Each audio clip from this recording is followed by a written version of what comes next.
When the doctor uses the plus lenses, real inverted image of the retina is seen, while virtual erect as it is, whatever is there in the retina is seen as it is when a negative lens is there.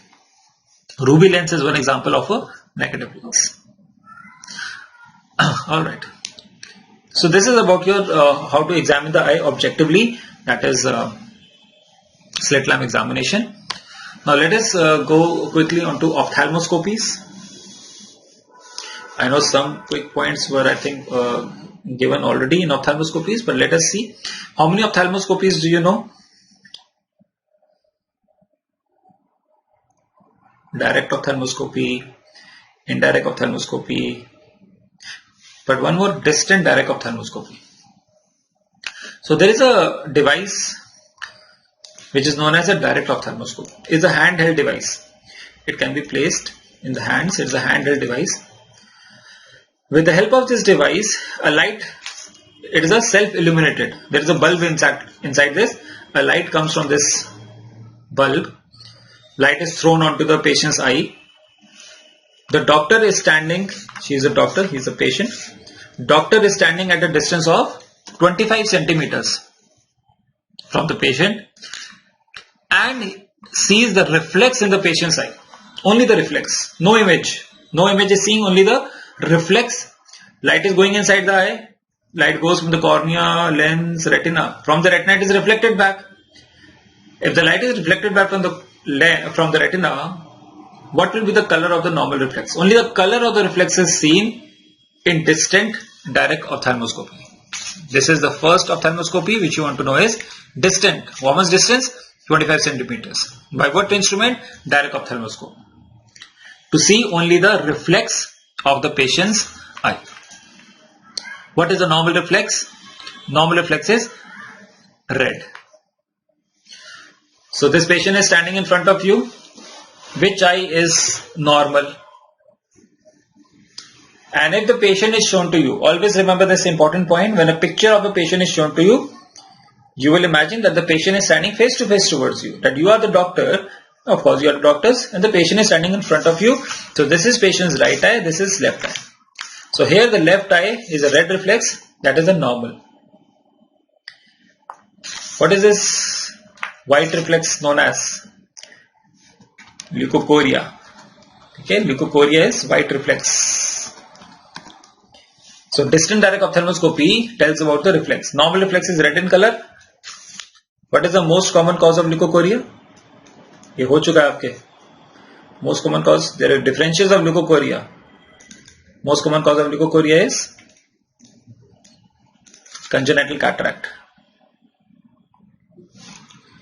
Okay, quickly to theoretical. This also must have been done in the lens topic.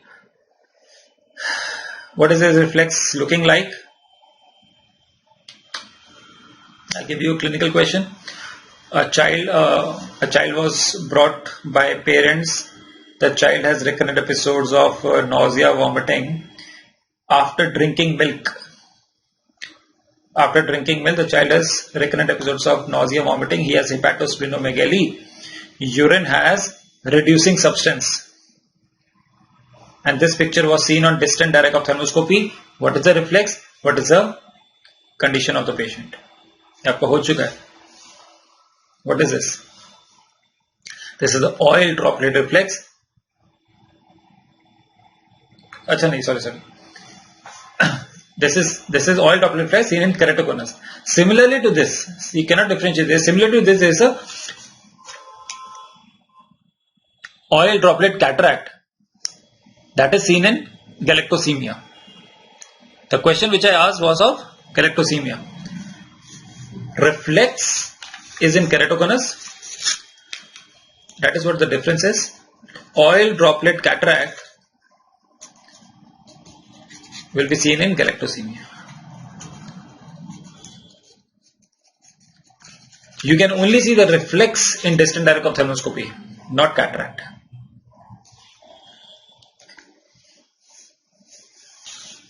This is the light of the slit lamp. ये तो lens topic में हुआ है. This is cornea. This is the lens. If you can appreciate what you can see in the anterior part of lens. Anterior part of the lens is like a cone. That is known as lenticonus, seen in Alport syndrome, which has oil globular reflex.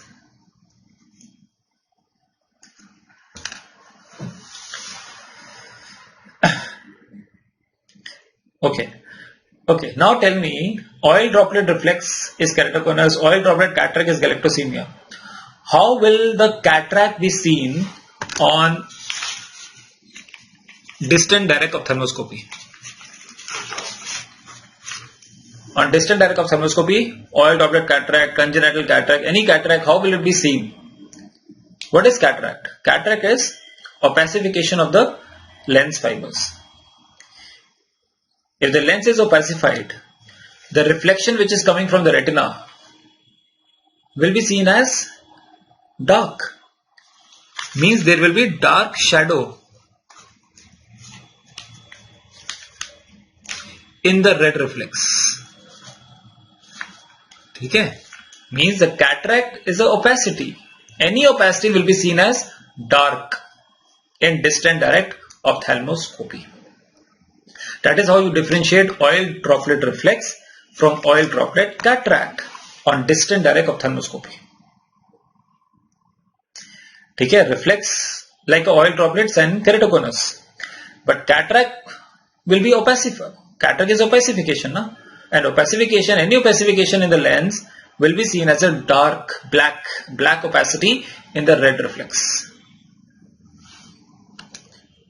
Okay, that is any cataract, whether it's a acquired senile cataract, congenital cataract, will be seen as a dark shadow in the red reflex. Okay, so that is one ophthalmoscopy, not very important, theoretical, that distant direct ophthalmoscopy. Done with the help of a direct ophthalmoscope, standing at the distance of 25 centimeters. Now let us just see the second ophthalmoscopy. This is again the direct ophthalmoscope. But now the doctor is coming as close to the patient as possible. Okay, don't get me wrong. Galat mat samjho. And now the doctor sees the optic disc and macula. With the help of a direct ophthalmoscopy, the doctor sees optic disc and the central retina. That is known as direct ophthalmoscopy.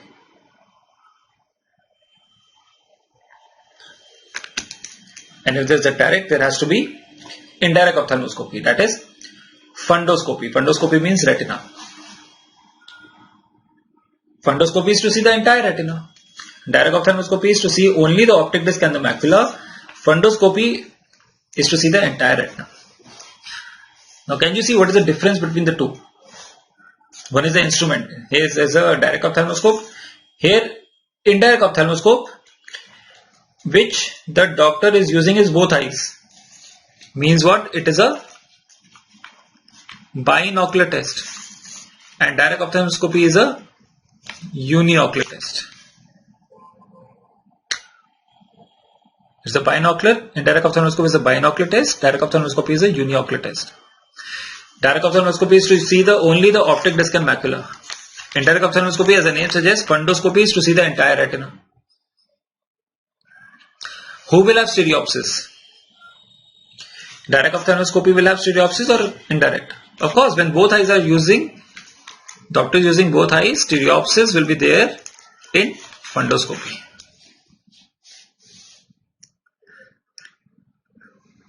Why is direct ophthalmoscopy not a gold standard to see the optic disc and macula? I told you what is the gold standard to see optic disc and macula? Slit lamp, biomicroscope. Why is direct ophthalmoscopy not a gold standard? Tell me. Very simple answer. Because the answer is written over here. It is a uniocular test. Uniocular does not have stereopsis. Slit lamp biomicroscope is a binocular test. The doctor will have stereopsis. Alright. Now the other difference is the doctor will see a virtual erect image in direct ophthalmoscope, but here in indirect ophthalmoscope, the retina will be seen as inverted. Real inverted image. Good Palak and Sanskriti. Good. What else? Now the field of view. Listen to this carefully. Field of view means how much the doctor will see the eye. How much part of the eye doctor can be seen? 2 disc diopters. 1 disc diopter is the size of the optic disc, approximately 1.5 millimeter. So field of view which the doctor can see is 2 disc diameter. Here he has to see the entire retina, so field of view has to be more, na? 8 disc diopters. That is why he is able to see the entire retina. Now logically tell me, if the doctor is able to see more part of the eye, the magnification will be less or more. Who will have more magnification?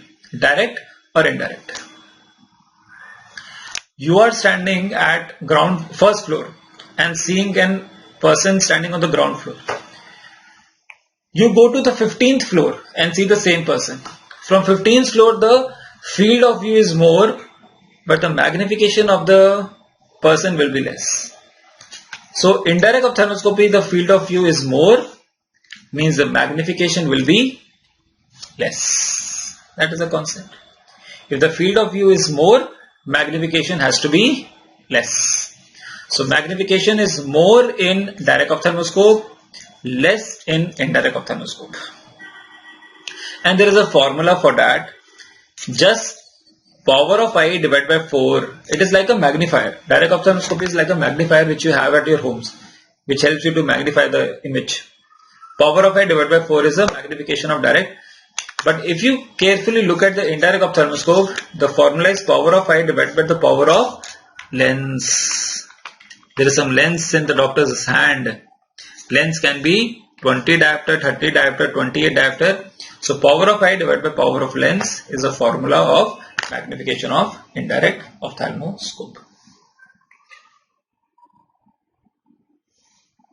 Based on what we will see some 2-3 optics question. Let me ask you, should I ask you 2-3 optics? This is the difference between the two. Let me go one step further and ask you 1 or 2 optics question.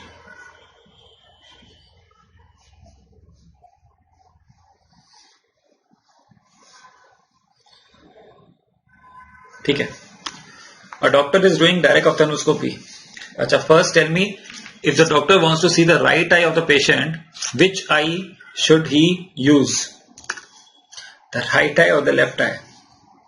In direct ophthalmoscopy, doctor wants to see the right eye. This was asked in one of the statements of PGI. I don't know why. Which eye the doctor should use, right eye or left eye? Of course, the doctor will use his right eye. If he uses his left eye, I hope you understood. Okay, for right eye of the doctor should be used. For left eye seeing, the left eye of the doctor should be used. My question is, this person has a refractive error like this. What is this refractive error which we are going to discuss? The ray of light is focused in front of retina. It is a myopia. The patient is myopic of -4 diopter. You are doing direct ophthalmoscopy. What is the magnification? You know the formula, power of eye divided by 4. If the power of eye is not given, you will take the power of eye as 60 diopters. Normal eye, emetropic eye. 60 why? Because 44 by the cornea, 16 by the lens. 60 diopter is a normal emetropic eye power. But here the question is not emetropia. Here the question is myopia.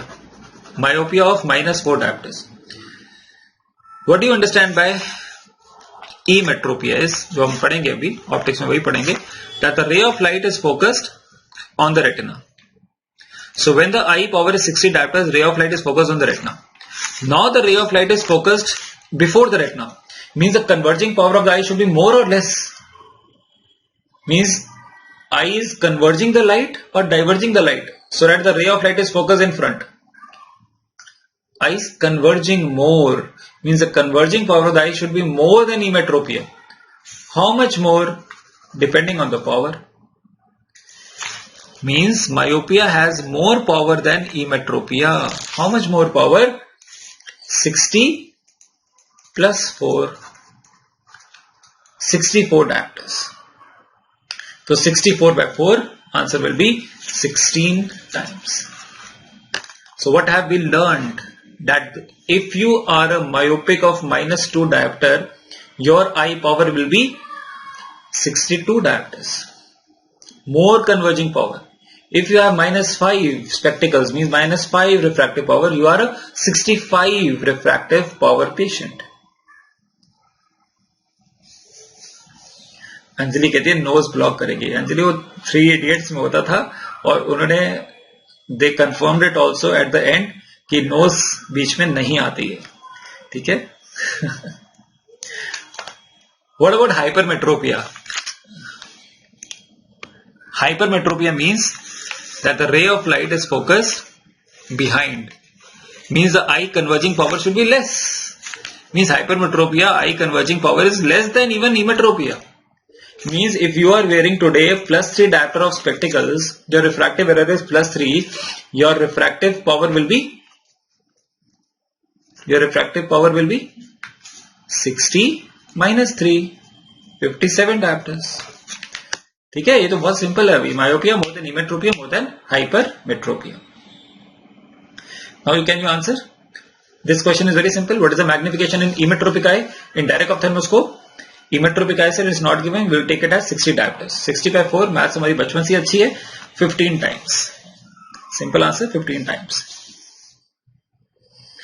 But now if I ask you another question, let me ask you another question. If you are doing an indirect ophthalmoscope in a patient who is a hyperopic, hypermetropic is the same thing. Hyperopic of +4 and you are using 20 diopter lens. Now can you calculate what is the magnification? I told you power of eye divided by power of the lens used. Here the power of eye is 60 minus 4, 56 divided by 20. अब कर लो maths. 2.8 times will be the magnification. कमी है ना 2.8. Direct ophthalmoscopy is 15, 16. Here it is 2.8. Something like that. This is how you calculate the magnification of direct and indirect ophthalmoscopes.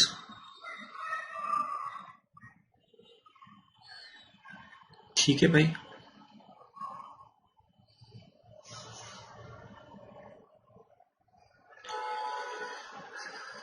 Sanskriti, here it is divided by the power of this lens, condensing lens.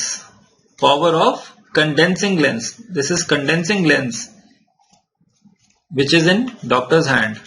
It can be 20 diopter, 30 diopter, 28 diopter, anything. It is to condense. It is to condense the converts the ray of light into the. जो optics में क्या होता है, अब इतना detail तो आपको नहीं जानना होता. Light is coming, there is a light source over here. Light will come from here. The light will come. This will converge into the retina. This retina will reflect back the light, and the light will be again reflected back, and a real inverted image of the patient's retina will be formed over here. Over here मतलब क्या? Between the condensing lens and the observer. The doctor will perceive the real inverted image of the retina over here. Between the condensing lens and the doctor. तभी तो it is seen as real inverted. अब वो physics है, इतना ज्यादा आपको जानना नहीं, मोटी मोटी बात है जो आपको मैंने बताई. The image, the real inverted image will be formed between the condensing lens and the doctor.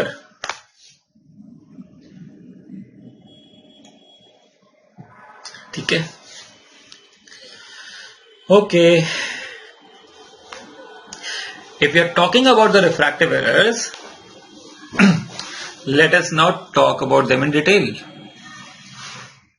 Good, Sanskriti. Let us talk about them in detail. And if we talk about them in detail, refractive errors, we should look at this instrument first. So actually now I'm going to start. This was just a basics. Now I'm going to actually start the topic of the optics that this was also optical part only, but still refractive error, starting with the refractive error is the basic part of optics. What is this instrument? Something a hole in between, like a pin. This is a pinhole. This is the pinhole instrument. How much is the pin hole? 1 millimeter hole. Okay? So there is a question which I am going to ask you. There is a patient who comes whose vision is poor, vision is less. You check the vision with pinhole. Okay? You check the vision of a patient with pinhole. There are two options. Vision improves. What does it suggest? When you check the vision with a pinhole, what happens? What happens? The light will go only in one axis and it will go to the most important part of the retina, that is fovea. The light will go only to the hole. It cannot go from anywhere else. Only from one axis it will go. So if it goes from one axis, all the aberrations of the eye are cancelled, which are due to refractive errors. So what will happen? If the vision improves, you can surely say that the patient is having some refractive error.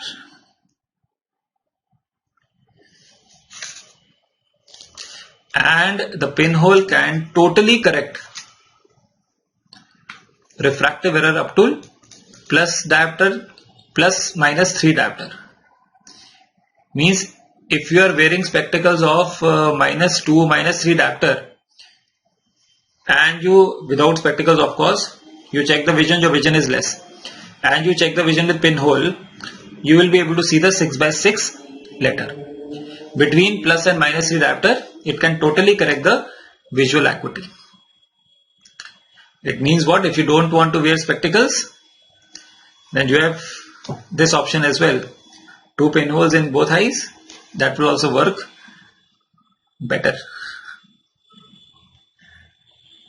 Acha, what will happen? Some people, some students ask, what happens if the patient is having minus 5 diopter myopia?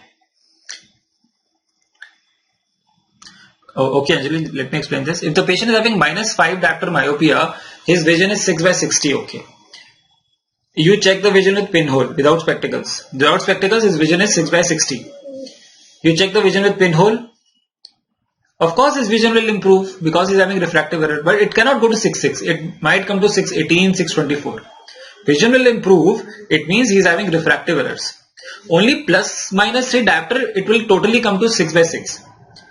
But others also, minus 5, minus 6 diopter, of course vision will improve, but it cannot reach the 6/6 portion. Means pinhole can correct up till plus 3, minus 3 diopter. Totally. In which condition do you think the vision will further drop down? A person comes with 6/60 vision. You check the vision with pinhole, it decreases further. It decreases to 3/60 something. That will suggest that the light is not able to reach the retina. Means either there is a central media opacity, like central cornea opacity, central cataract. Light is not able to go inside. Vision will further deteriorate, so it will suggest central media opacity or fovea is unhealthy. Some fovea or macula pathology. So this is to differentiate between a refractive error versus central media opacity or macula pathology. Anjali is asking, so can you explain why we add subtract from 60 once again? Okay, Anjali. Anjali, what is your refractive error? Let us say, Anjali, you have a refractive error of minus 3 diopter, and minus means you have a myopia. Okay? You are wearing minus 3 diopter spectacles. If you are emetropic means the ray of light is going to the retina. This patient is emetropic. Power of emetropic is 60 diopters. What do you mean by myopia? Anjali, if you are a myopic, it means that the ray of light is not going to the retina. It is going in front of the retina. Now, what is the reason of this? What is the reason of this? Just give me a moment. Yeah, hello. I'm taking a class with the message.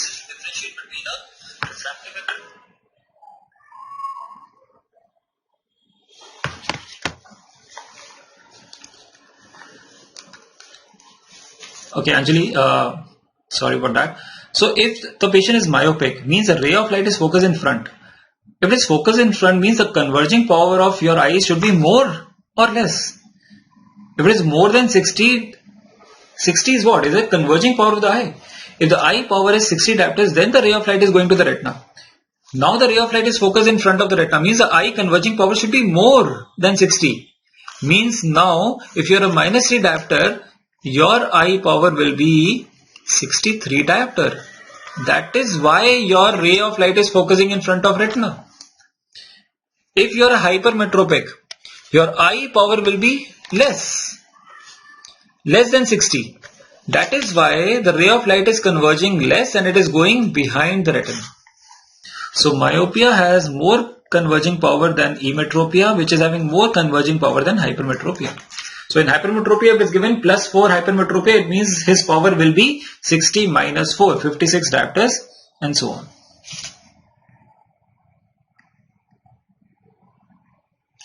Alright. So pinhole, 1 millimeter pinhole, it is to differentiate between refractive errors and the central meteoplasty and macular pathology. I hope I am clear in this. Anjali, you are clear in that? Now Anjali, you should tell me what is your actual power and what is the power of spectacles and how much is your eye power. You write in your chat box. Alright. Okay. Just to identify this instrument, there is a series of pinhole in a line. ये pinhole की तरह ही है 1 millimeter but into 15 millimeters. 1 into 15 millimeters series of pinhole, it becomes a stenopic slit. 1 into 15 millimeters. Okay, 1 millimeter like a pinhole, but the length is 15 millimeters. It is known as a stenopic slit. Just write down over here. It is used to determine the axis of astigmatism. 1. What is the uses? Used to determine the axis of astigmatism. Second, it is used in to know where do you have to cut the iris. Iridectomy. Iris cutting, iridectomy.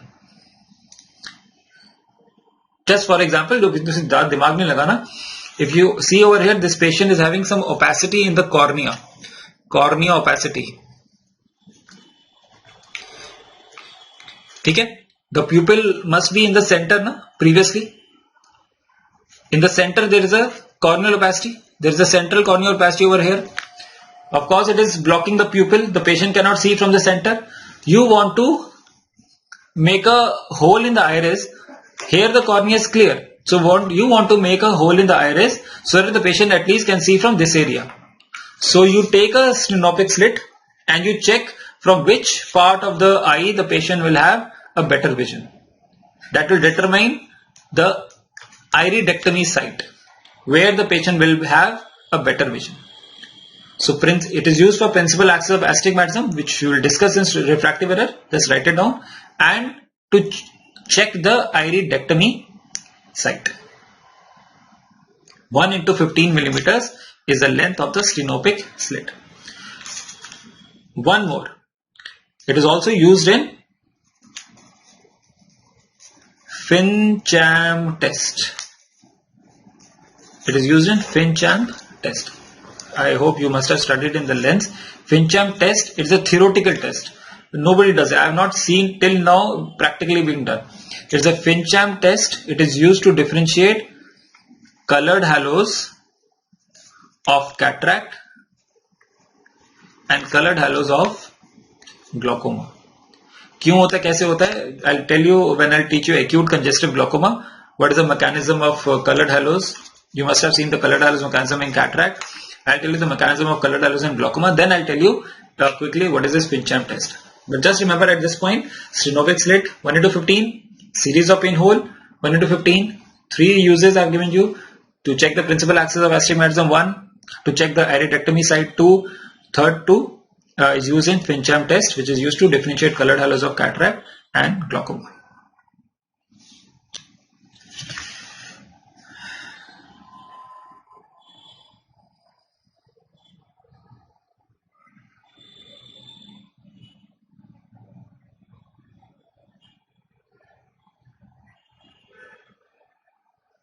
Okay चलो अब आते हैं main. Let us come to the main thing about refractive errors. ठीक है. What do you understand by this? And write down this. When accommodation of the patient is at rest, write down this statement. When accommodation of patient is at rest. When accommodation of the patient is at rest, parallel rays of light are focused on the retina. Write down this statement. When the accommodation of the patient is at rest, the parallel rays of light are focused on the retina. This is known as emetropia.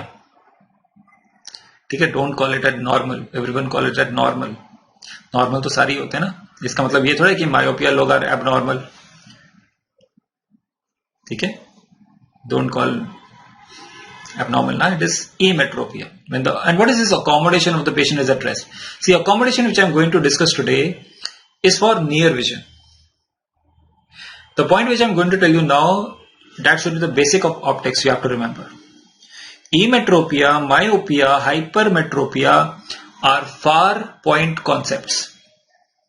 Far vision is different and near vision is different.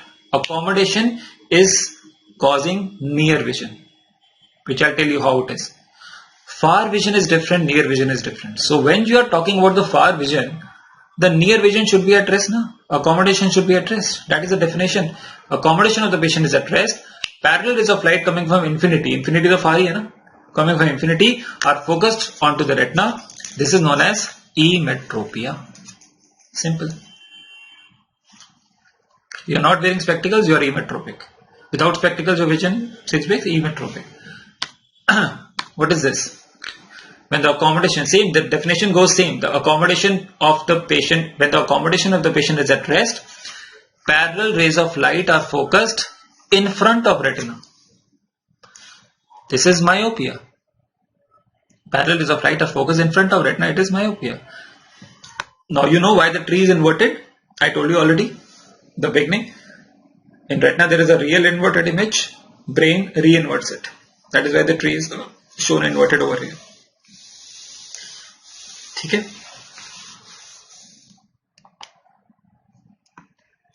Now why is the patient having myopia? What can be the reason of the patient having myopias?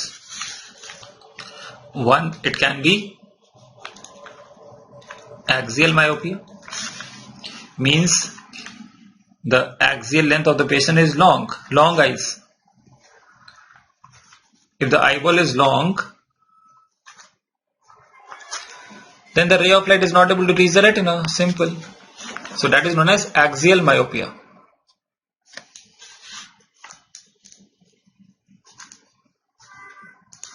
That is one reason. Second, listen to this very carefully. Curvatural myopia. Depending on the curvature of the cornea. Curvatural myopia. Now you think and tell. The curvature of the cornea should be more or less to cause the ray of light focus in front of the retina. Means the cornea should be steep or flat. The cornea should be steep. Steep cornea means increased curvature. Remember this point very, very carefully. Increased curvature of the cornea will lead to converging of the rays in front of the retina. That is curvatural myopia. Third, index myopia. Refractive index I am talking about. In lens you must have studied a thing. When the refractive index of the center of the lens increases, what is that term known as? Nuclear sclerosis. What happens when the refractive index of the center increases? The ray of light is passing from a denser medium to a rarer medium now. So it is converging.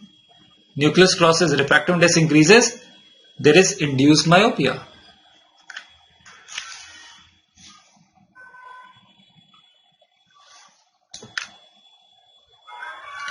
That is induced myopia. That is why there is a second sight of nucleus crosses patients, because myopia can see the near things better. ये तो पढ़ते हो second sight of nuclear sclerosis patient. That is nothing but induction of myopia when the refractive index increases. And the fourth is not very important, but still for completion you should write positional myopia. The position of the lens. Now what is the normal position of the lens? In the posterior chamber. Now you tell me the lens goes behind or lens goes in front for creation of myopia, for induction of myopia. Lens should go behind into vitreous or lens should go in front for induction of myopia. This is the position of the lens. It is able to focus on the retina. When it goes in front, the ray of light also will come in front. Means anterior dislocation. Anterior dislocation will lead to myopia induction. That is positional myopia. Good question. So axial and curvatural are more important.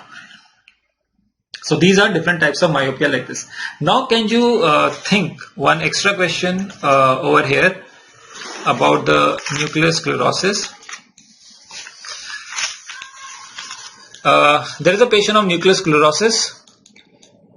You check the vision with pinhole. And there is a patient of nuclear cataract. You check the vision with pinhole. Okay, one patient is nucleus sclerosis, other patient is nucleus cataract. You check the vision with pinhole. In which of these the vision will improve? In which of these the vision will decrease? Both will decrease, both will increase, or one will decrease, one will increase? Logically think and answer. Again, my question is, there are two patients, one of nucleus sclerosis. Nucleus sclerosis means when there is an increase in the refractive index of the center of the lens. There is a second patient, nuclear cataract. Cataract means there is opacification of the lens fibers. We are checking the vision with pinhole. In which of these conditions the vision with pinhole will improve? In which of these conditions vision will decrease? Or both will increase, both will decrease? Socho.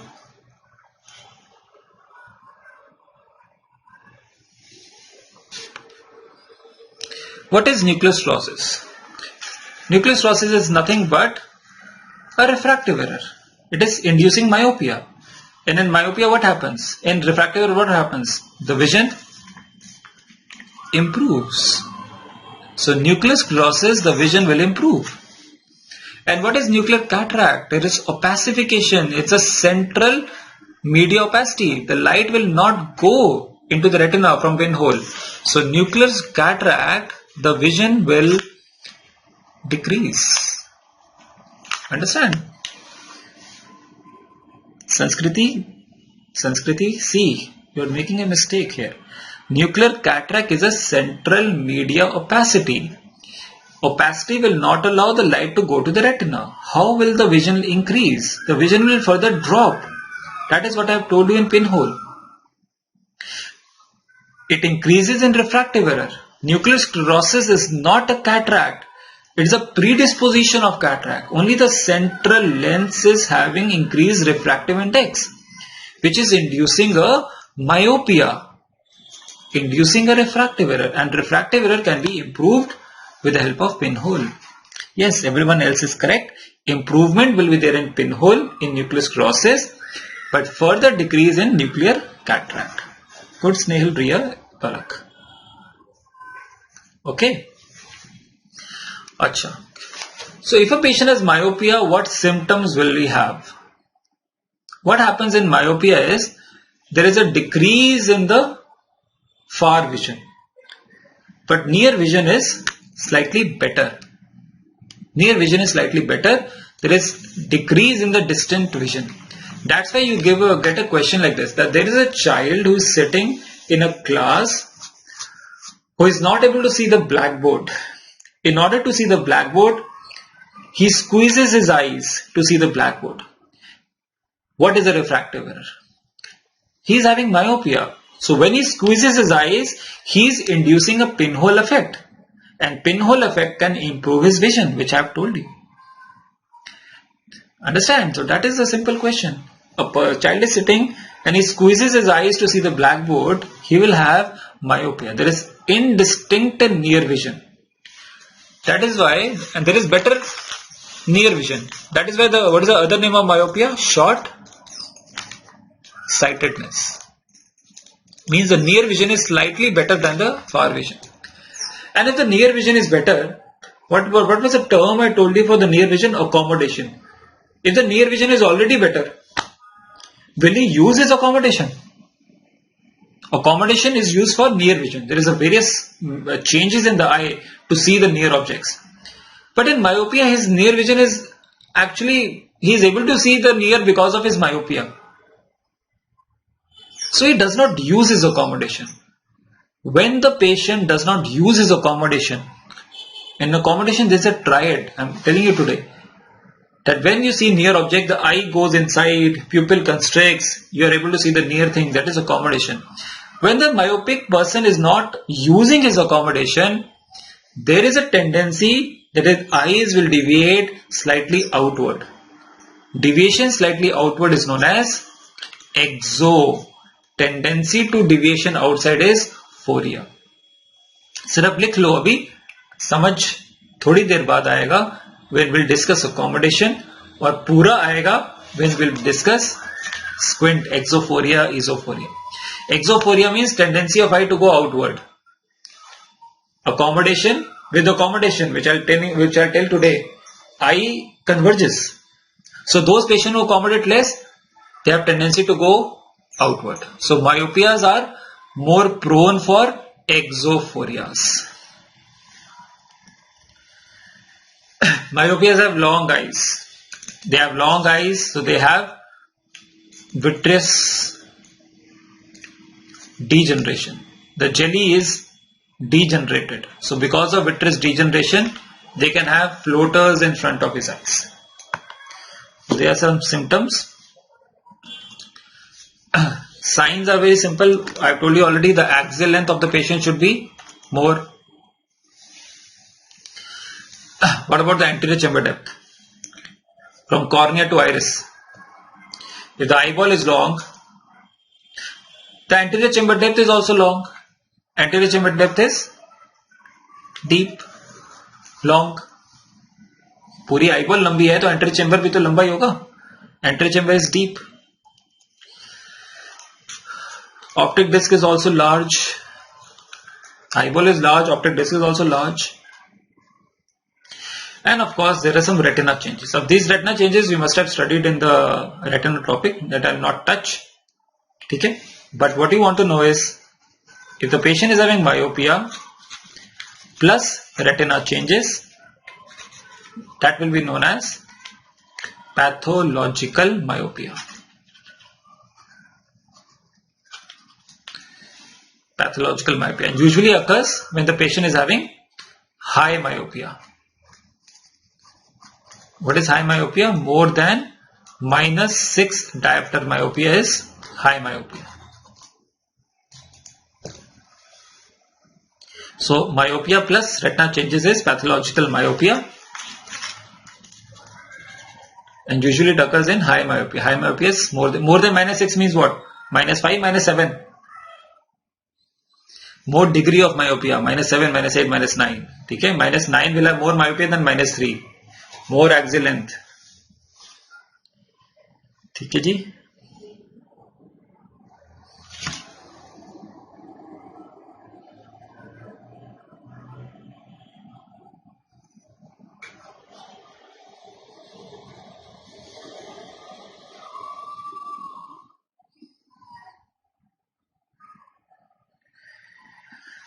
All right.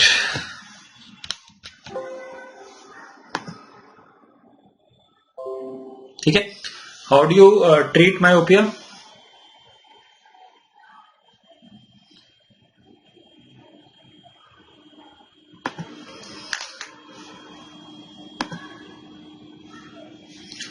You want the ray of light should go to the retina. So what will you do? You will give a diverging lenses or converging. You want the tree to go to the retina, na? So you want to give a concave, diverging. That is why the tree should go to the retina. So concave, which are negative spectacles or contact lenses are given. Riya is asking a very good question. Riya, ये answer आपको थोड़ी देर में मिलेगा. Accommodation will tell the concept of far point and near point. The far point of myopia is very close to the eye. And mathematically we will see. Far point is very close, means far point is close to the eye, means near vision is better. ठीक है. अच्छा, how will you identify? How will you identify that the spectacles which you are wearing are plus and minus? A very simple method. Minus will magnify image or minify image.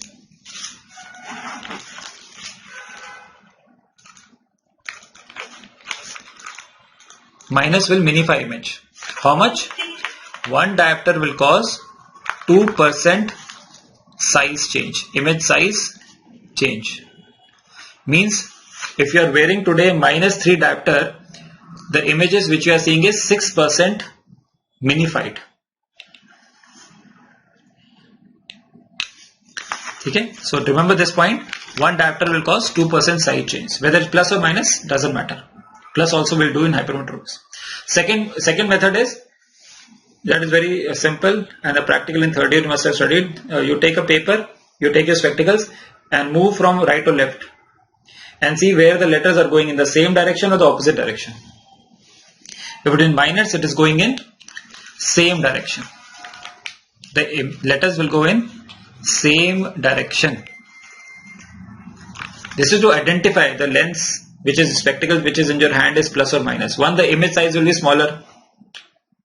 Second, if you move the spectacle from right to left, the letters will also go in the same direction.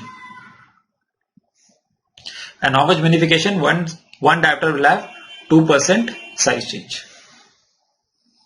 Okay. Okay.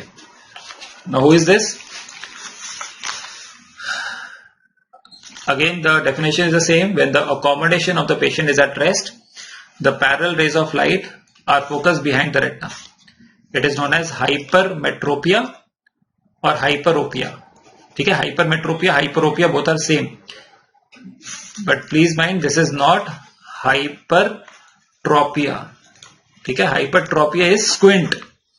वो नहीं है ये. It is hypermetropia or hyperopia.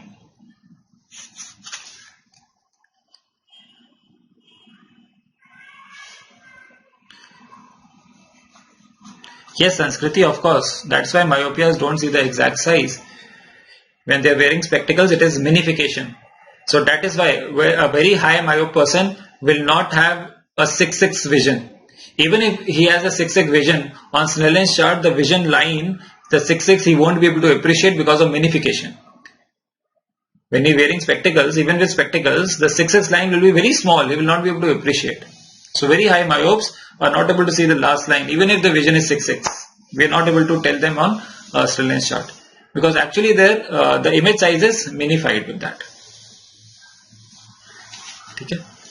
Okay. Now tell me why the patient is having hypermetropia. Again, the 4 reasons. Let us see. What do you think in axial? Axial lens should be small. They have short eyes. Very important. What happens to the curvature of the cornea? Steep cornea will lead to converge. Flat cornea will lead to, means curvature is less, will lead to ray go behind.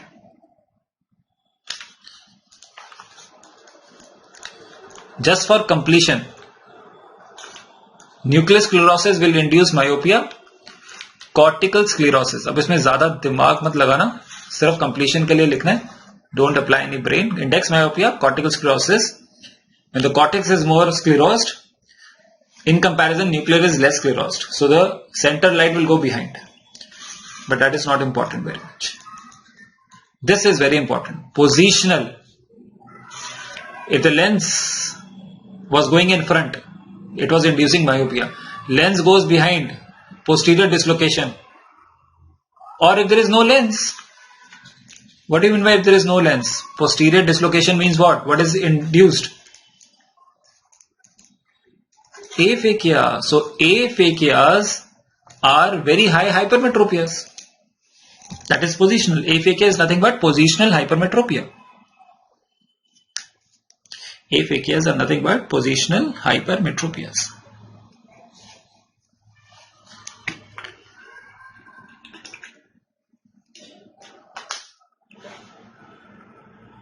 So same 4 points we discussed in myopia, same 4 points we are discussing in hypermetropias. Now what can be the symptom of hypermetropias? Hypermetropia is also known as rich sightedness, long sightedness. Hypermetropia is also known as long sightedness.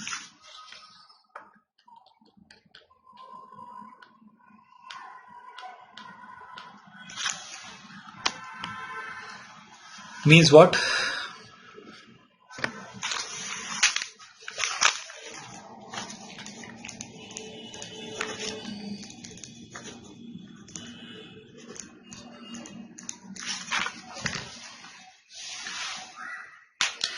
That they are able to see the far things better as compared to near. The far vision is slightly better as compared to the near. But that doesn't mean, now remember this point, I have told you the hypermetropia myopia is a far point concept. Far point concept means that vision of far is less. The vision for far is less in myopia and hypermetropia also. But in hypermetropia what happens is the patient uses his accommodation. To see far objects, he uses his accommodation. And when he uses his accommodation, his near things, he will have some asthenopic symptoms. He is able to see. The long sightedness means the distant vision is slightly better than the near. He uses more of his accommodation, and when he uses more of his accommodation, what happens? There are more chances of converging eyes, esophoria. And when one person uses more of his accommodation, he will get these subsidiary symptoms like recurrent chalazions, recurrent styes. He keeps on squeezing his eyes. That will lead to recurrent styes, recurrent chalazion. Everything is because of this point. Using his accommodation. So myopes are more prone for exophoria. Hypermetropes are more prone for inward deviation of eyes. Esophoria. Eso is inward deviation, exo is outward deviation. Hyperopes, they are able to see far because of their accommodation. They accommodate more. They are not able to see the things. So they accommodate more. They accommodate more. That's why the long vision slightly becomes better than the near. Signs, similarly, the axial length is less. Anterior chamber depth is also less. Means shallow. Optic disc is smaller. And if the optic disc is smaller,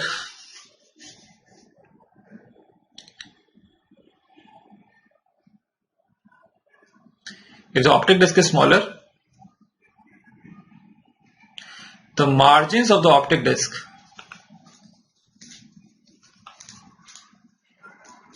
appears blur. If the optic disc is smaller, the margins appear blur.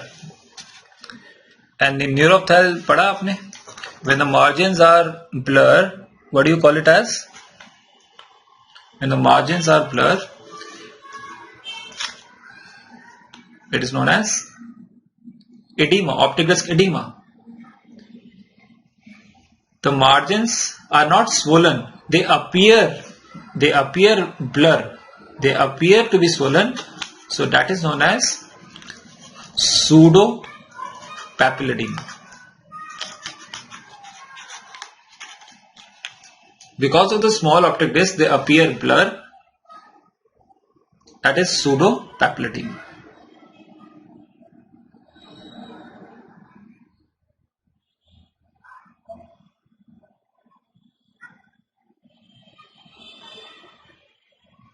Yeah, Sanskriti, your answer will come in a while. बहुत अच्छा question है. I thought that someone will ask. Good question. I'll just answer this. When the accommodation comes, your answer will be answered. All depends on the far point and the near point. But till now, just remember that because of use of more accommodation, hypermetropes are prone for esophorias. Because of less use of accommodation, myopes are more prone for exophorias. ठीक है. How do you treat hypermetropias? You want the ray of light to go to the retina. You want a converging lens now. The converging lens is nothing but a convex. Convex is plus lens. How to identify? This is just the opposite of myopes. It magnifies the image. Again the same, one diopter causes 2% of image magnification.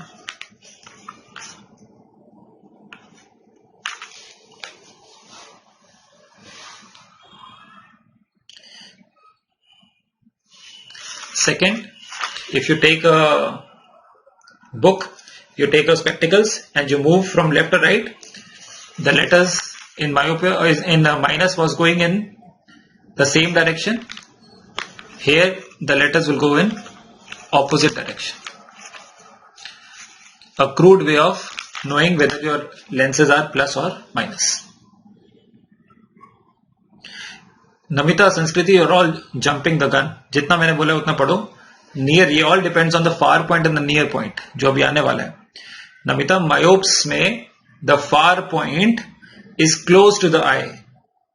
Is close to the eye means it is near to the eye. It is near to the eye means the near vision becomes automatically better. In hypermetropes, the far point is very, very far from the eye. That is why the near is also poorer. But to see the far point, the patient accommodates his eyes. That's why the far vision becomes slightly better than the near. But if the patient does not accommodate, far vision is also poorer. So don't think that hypermetropia you will get a 6-6 vision.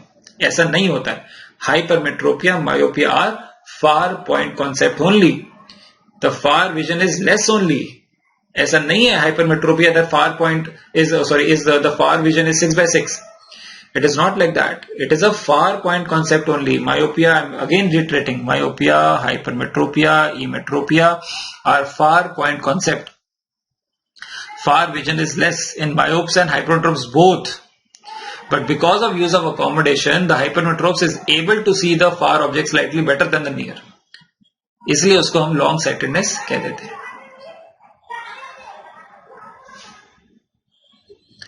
ठीक है.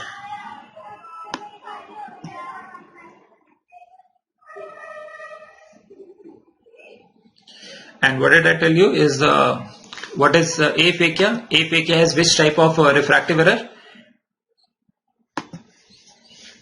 Aphakia is hypermetropia. Very high hypermetropia is aphakia. Aphakia is absence of your lens. So if there is absence of lens, can you tell me some point regarding aphakia? Make this eye, there is no lens. So there is absence of lens. That is aphakia. Can you tell me what is the refractive error of aphakia? Refractive error.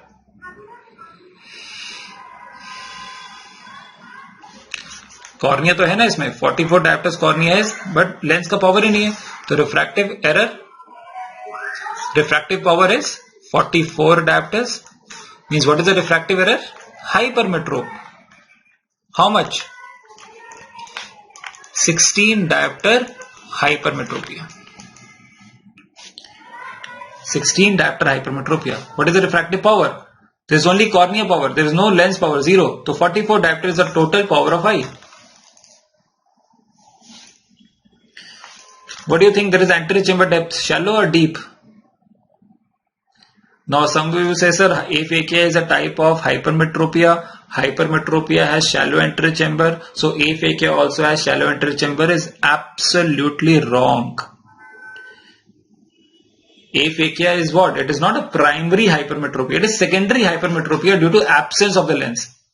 अब जहाँ पे lens ही नहीं है, if there is no lens, is there any support to the iris? There is no support to the iris. Iris can fall slightly back. So the anterior chamber depth is very, very deep. देखा पलक, आप फंस गए ना इसमें. Anterior chamber is very deep. Logically सोचो ना, what is anterior chamber depth from the cornea to the iris? There is no support to the iris. There is no lens. If there is no lens, iris will slightly fall back na. So pseudophakias, aphakias have deep anterior chamber. ठीक है. Hypermetropes have shallow anterior chamber. Lens उसमें बल्कि होते हैं, it is pushing the iris forward. हम glaucoma में भी देखेंगे, जिसमें लेंस ही नहीं है तो iris will fall backwards. It has deep anterior, very deep anterior chamber actually. Understand Palak? Purkinje images. So this Purkinje images concept, I will try to tell you today only. There are 4 Purkinje images, 2 from the cornea. There are 4 Purkinje images. There are 2 from the cornea and 2 from the lens. Here only cornea is present, so Purkinje images are only 2. And now Palak, you tell me, if there is no support to the iris. If there is no support to the iris, so iridodonesis will be seen. Movement of iris will be seen on slit lamp. That is known as iridodonesis. Good Palak. And accommodation, यही हम पढ़ेंगे आज. For accommodation, lens of the eye is very, very important. If there is no lens, there is no accommodation, zero accommodation. Pseudophakias, aphakias have zero accommodation. Pseudophakia, aphakia have zero accommodation because there is no lens. Lens plays an important role in accommodation.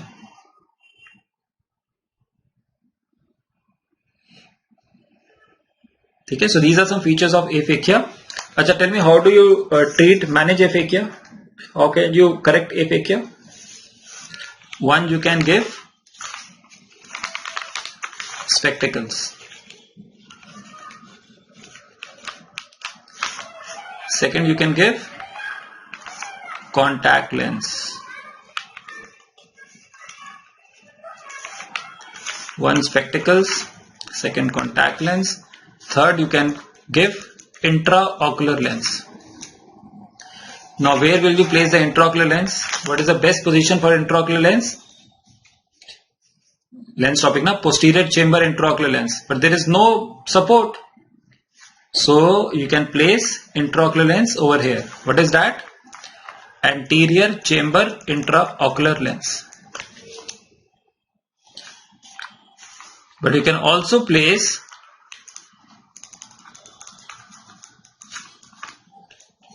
in the sulcus, that is known as scleral fixated intraocular lens. Now what is the sulcus? Behind the iris and in front of the capsule of the lens. Between the capsule and the iris is the sulcus. That is known as scleral fixated intraocular lens. Now before the iris is anterior chamber, behind the iris, in front of the anterior capsule is known as sulcus. So it is fixated to the, with the help of sutures, it is fixated to the sclera, so it is known as scleral fixated intraocular lens. अवतार accommodation, तुम accommodation पे ज्यादा आ रहे हो. Accommodation तो भी detail में will study. Accommodation is because of the natural lens of our eyes. In aphakias and pseudophakias, the natural lens is not there. So in aphakia and pseudophakia, accommodation is 0. इसका clinical application भी है. We'll study in accommodation. ठीक है.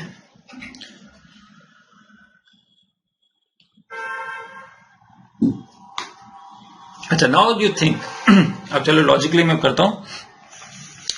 Let me ask you a question. The spectacles. What is the refractive error of aphakia? Plus 16 diopter, hypermetropia. So you want to give spectacle of plus 16 diopter spectacles. Patient does not want to wear spectacles. He want to wear contact lens. Will you give same power 16 or you will give more power or you will give less power? तीन ही option है. या fourth option NOTA. NOTA क्या है? None of the above. My question is, a person is wearing spectacles of plus 16 dioptres. Now you want to wear contact lens. Will you give same power, more power, less power or NOTA? नहीं दोगे उसको contact lens. नहीं बोलो नहीं देना, जाओ नहीं देंगे कॉन्टैक्ट लेंस, नहीं देंगे तुम्हें. स्पेक्टिकल से काम चलाओ. क्या आंसर होगा? This is a plus system. Plus system converges the ray of light. सोचो लॉजिकली क्या आंसर होगा इसका.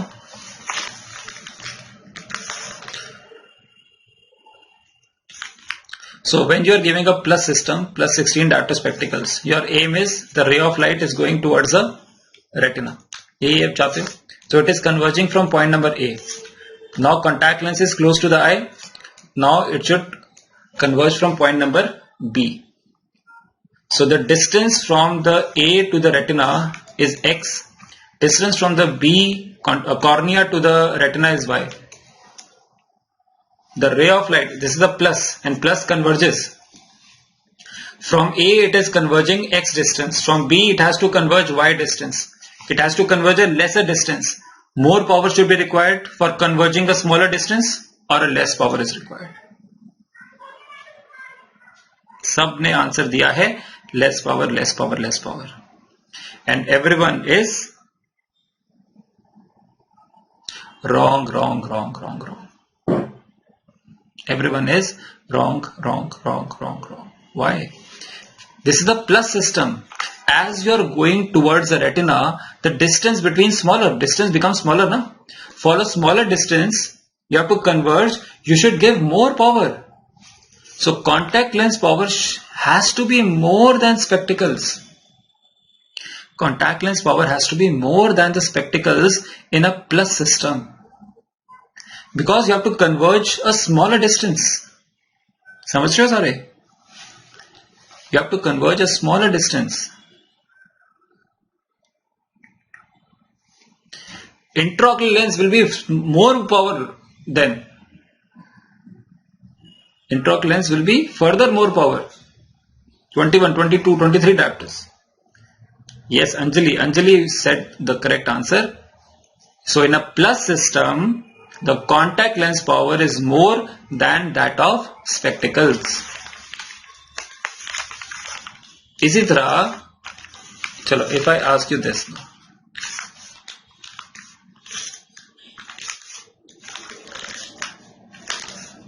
In a minus system, ठीक है. माइनस सिस्टम मीन्स ये रहा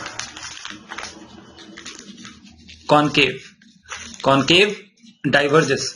you are wearing -2 dioptre spectacles, ठीक है. Now you have to diverge x distance. Now you want to wear contact lens, you want to diverge y distance.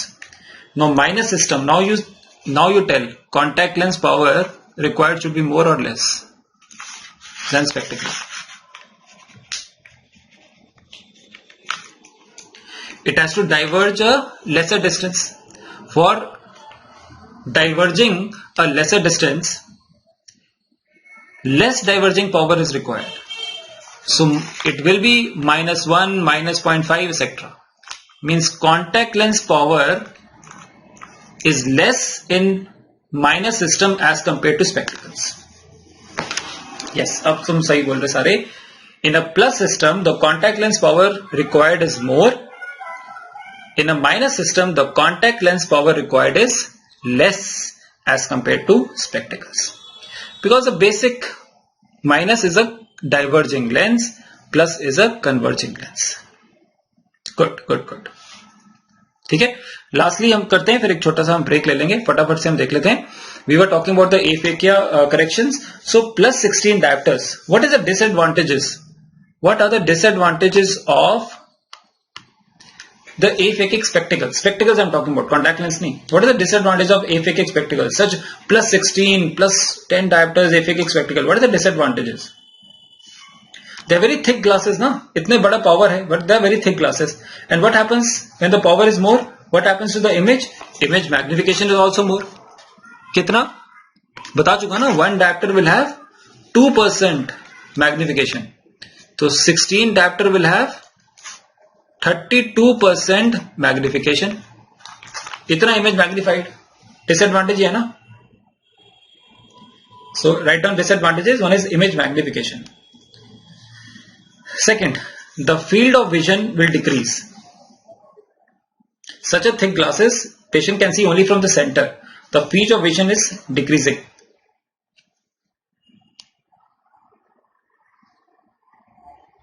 The near objects are magnified. The objects are magnified, so they appear closer to you. So see this. Chai cup यहाँ पड़ा है. The patient aphakic will drop the chai near because he thinks it is closer, because it is magnified image. So objects appears closer than they actually are. That's also a disadvantage. 3. One is image magnification is more, field of vision is less, objects appear closer. Now there is a distortion. In a plus system, what happens is, when there is a very thick glass, convex or concave, the periphery of the lens acts like a prism. The periphery acts like prisms. And in a plus system, what happens is, the periphery, the edges of the periphery, they appear to be elongated, like a pin cushion. अपने घर पे देखा आपने एक cushion like this, having edges elongated. So in a plus system, the edges elongates due to prism, which is known as a pin cushion distortion. Image magnification 1, field of vision decrease, objects appear close. 4th is pin cushion distortion. There is an image distortion, that is pin cushion distortion. Then there is a phenomena known as Jack-in-box phenomena, which is also known as ring scotoma or a roving ring scotoma. आपने ring scotoma तो सुना होगा. What is ring scotoma? The patient in the periphery is not able to see, he is seeing from the center. ये तो prove हुआ. Because of prism, I told you the periphery of the glass acts like a prism. Means the patient is not able to see from the periphery, he is able to see from the center. उसी को तो क्या कहते हैं? Ring scotoma ना. Patient cannot see from the periphery, he sees from the center, like retinitis pigmentosa. So here also it is ring scotoma. Roving means it keeps on changing, the position keeps on changing. So for example, I'll just explain. If you are wearing a very thick glasses, spectacles, the periphery acts like a prism. The image which is on the periphery of the object coming in the periphery, the patient is not able to see. Patient is able to see only from the center. So for example, patient want to see a pen. The image of the pen is coming to the periphery. Patient cannot see the pen. Now patient want to see the pen. He will move his head. When he moves his head, the pen jumps to another periphery. Then the patient moves ahead again. The image jumps. He moves his head, image jumps. So what is happening? Image is jumping like a jumping jack phenomena in a jack in a box. उसे कहते हैं roving. Roving means jumping in and out. like a jack in a box phenomena due to prismatic aberration. Roving ring scotoma, jack in box phenomena due to prismatic aberration. Simple matlab hai, when the lens is very thick, the periphery acts like a prisms. Patient is able to see only from the center of the lens, not from the periphery. That will give the appearance of a ring scotoma. Now, if the image comes in the periphery, patient is not able to see. He moves his head to see the image jumps to another periphery. He moves his head, image jumps to another periphery. Image jumps according to the head of the patient, like a jumping or a roving ring scotoma. These are some disadvantages which you want to remember for plus aphakic spectacles. In contrast, write down one extra point. Plus system, I told you, will give you a pin cushion distortion. Minus lenses, high minus lenses will give you a barrel distortion. High minus lens will give you a image distortion which is known as barrel distortion. High plus is a pin cushion distortion.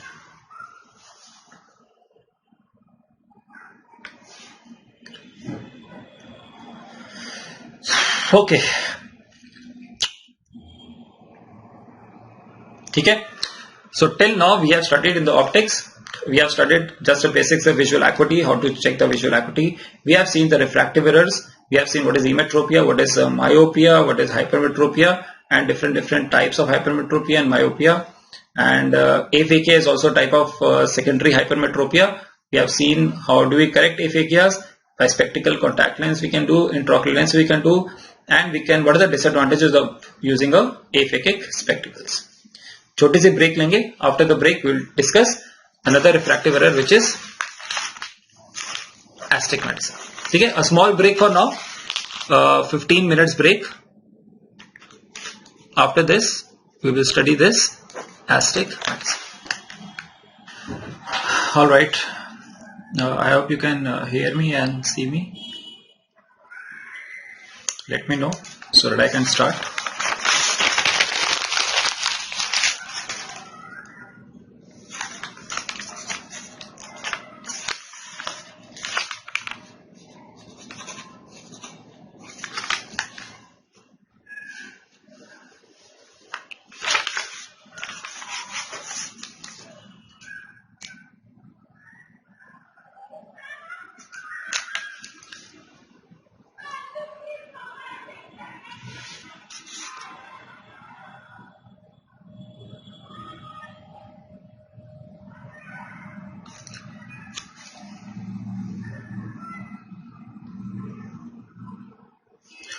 All right.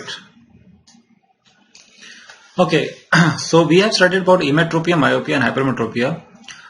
What is emmetropia and myopia, hypermetropia? I told you when the accommodation is at rest,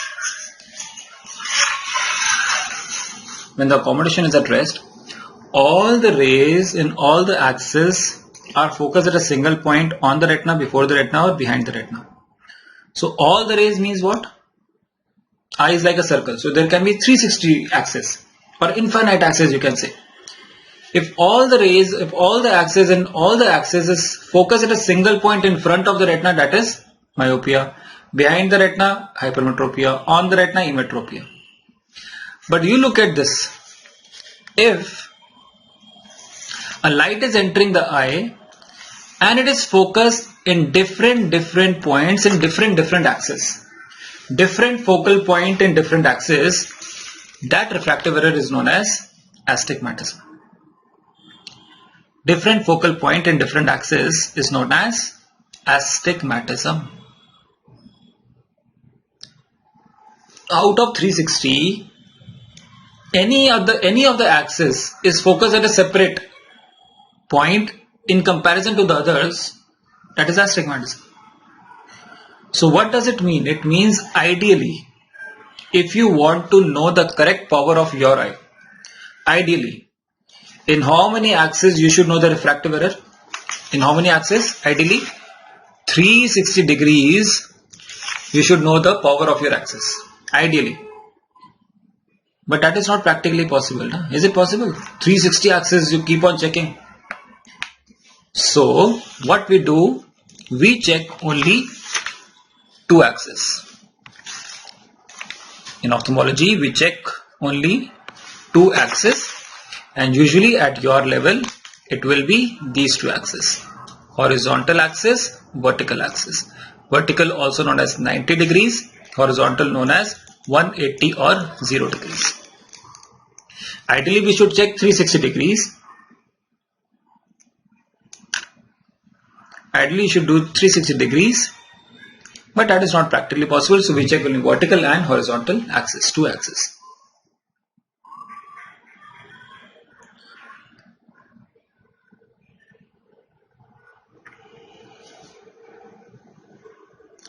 Sanskriti, I wrote about this jumping jack only. Now you asked a question that if the patient moves his head, the periphery will come to the center. Yeah, it can come to the center, but if it comes to the periphery, that chances are more if the patient is having very thick glasses. The periphery is more, the center is less. So the image will come into the other periphery like a jumping, and if the head moves in another periphery like a jumping jack. So more the power, more the prismatic aberration, more the periphery acts like a prism, more chances of jumping jack phenomena. But now Sanskriti, you tell me why 2 axes? Why not 1 axis? इतने आलसी हो गए that you are coming from 360 to 2. Why not only 1? Why can't you just check the astigmatism in 1 axis? Why do you want at least 2 axes? Because if you just check in 1 axis, for example, if in vertical axis, the ray is coming and focusing at point number A. Only in 1 axis you check. Can you tell about astigmatism? Astigmatism means what? Comparison, na? You have to compare. If there is only 1 axis, who will you compare with? For comparison, you need at least 2, na? For example, if I want to compare with someone else, if I want to compare with you, Sanskriti, I need someone so that I should be compared with. Can I compare myself with me? मैं ही मैं हूँ और मैं ही मैं हूँ. नहीं ना? So I need at least 2 persons so that I can compare with me and someone else, or you and someone else. So 2 axes are minimum for astigmatism.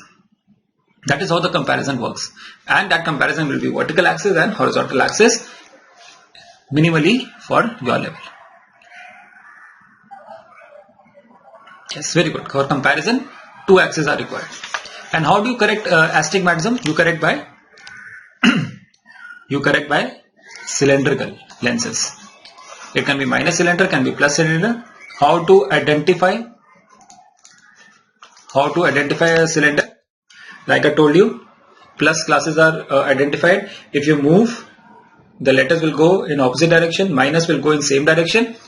Cylinder is very simple. You just rotate the glass. If the image distorts, then it is a cylinder. Why? Because cylinder works in only 1 axis. Cylinder works in 1 axis only. And what is that axis? Cylinder works only in 1 axis, and that will be perpendicular to where it is kept. Means if this is the axis of the cylinder will not work in this axis. It will work at 90 degree to where it is kept. If the cylinder is kept at 90 degree, it is working in the horizontal. If the cylinder is kept at 180 degree, it is working in the 90. Always it is working 90 degree to where it is kept. So if you just distort the glass, if you just rotate the glass, tilt the glass spectacle, and in the image distorts, it means your spectacle is having astigmatism cylindrical glasses as well. Yeah, good Anjali, good Sanskriti, good Namita. Okay? So that is your astigmatism concept. Now on this basis, astigmatism is like this. I told you vertical and horizontal. That is known as a regular astigmatism. And most of 99% of your questions will be on regular astigmatism. Like this. But theoretically it can be like this also. This is what? This is also 90 degree. This is of course 90 degree. When they are at 90 degree, it is known as regular astigmatism. Vertical, horizontal. Now this is also 90 degree, but this is not the principal horizontal vertical. So this is known as oblique astigmatism. This is known as oblique astigmatism. And if they are not at 90 degree, that is known as a bi-oblique astigmatism. So I'm just telling you some types. When they are at 90 degrees, when they are 90 degrees but not at the regular vertical horizontal, that is oblique. And when they are not at 90 degree, it is a bi-oblique. And what do you understand with the word regular? All these three types are regular astigmatism. Regular astigmatism one also means that all the points in this axis are of same value. If this axis is +1 diopter, means all the points in this axis will be +1, +1, +1, +1, +1, +1, +1. That is regular. If this horizontal axis is 0, all the points in 0, 0, 0, 0, 0, 0, 0. But if it is like this, that this is +2, 0, -1, -1, -2, 0, -3, different points in the same axis, that is also known as irregular astigmatism. Different focal point in the same axis is irregular. If something is regular, it has to be irregular astigmatism. Now, irregular astigmatism can have different multiple axes, and the multiple axes have different focal points. Two examples: whenever the cornea surface is irregular corneal surface, like in keratoconus, like in corneal scar, corneal opacity, you will have examples of irregular astigmatism. Whenever cornea is irregular, you will have irregular astigmatism. So astigmatism can be regular versus irregular. Regular can be all the points are of the same power. It can be at horizontal at 90. It can be at 90 but oblique. It can be bi-oblique. Irregular examples I have told you can be keratoconus, can be corneal scar. Your level mostly it will be regular and this one. Most of the questions which we will discuss today are going to be discussed on this only. But I will just give you 1 or 2 extra points on oblique astigmatism as well. Okay, let us go one step further. So this is one way of classifying astigmatism, regular versus irregular. Now the regular astigmatism can be of this type also. You think in one of the axes the rays of focus on the retina, in one of the axes the rays of focus in front of the retina. Is this astigmatism? Yes sir, because you have written it over here sir, it is astigmatism. What type of astigmatism it is? Other way of classifying is this. One on the retina, one before the retina. So astigmatism to hoga, different point focusing. This is myopic astigmatism, yes. But simple or compound? Simple. Why simple? Because sir, one is at least on the retina and one axis before the retina. So it is simple myopic astigmatism. So one on the retina, one before the retina, simple myopic astigmatism. If it is simple, can you tell me this? This patient is having astigmatism, yes or no? So this is also before the retina, this is also before the retina at different points. So astigmatism, yes. Compound myopic astigmatism. Understanding what I am going to tell you, what I am telling you now. Regular astigmatism can be simple myopics, compound myopic. This can be a separate question. You can be given a picture like this and can be asked 4 options. What is the astigmatism? Just see, one on the retina, one behind the retina. One behind means hypermetropic. Astigmatism, yes. Simple hypermetropic astigmatism. समझ रहे हो sir? It is very simple. Logic. Both behind. Both are behind. Both are behind. क्या बोलोगे इसको? Both are hypermetropic. Not single point. Different points. So astigmatism, compound hypermetropic astigmatism. Anything else can be there? और कुछ हो सकता है? One behind, one in front, one behind. Mixed astigmatism. Okay, so getting a point. This is how also the astigmatism can be divided. Regular versus irregular. And these 5 types of regular astigmatism can also be there.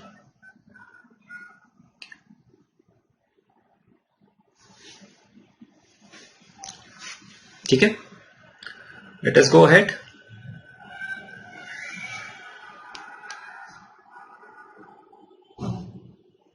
Let me ask you a simple question. This is a patient's eye. In one axis, the rays are focused at point number A. Okay.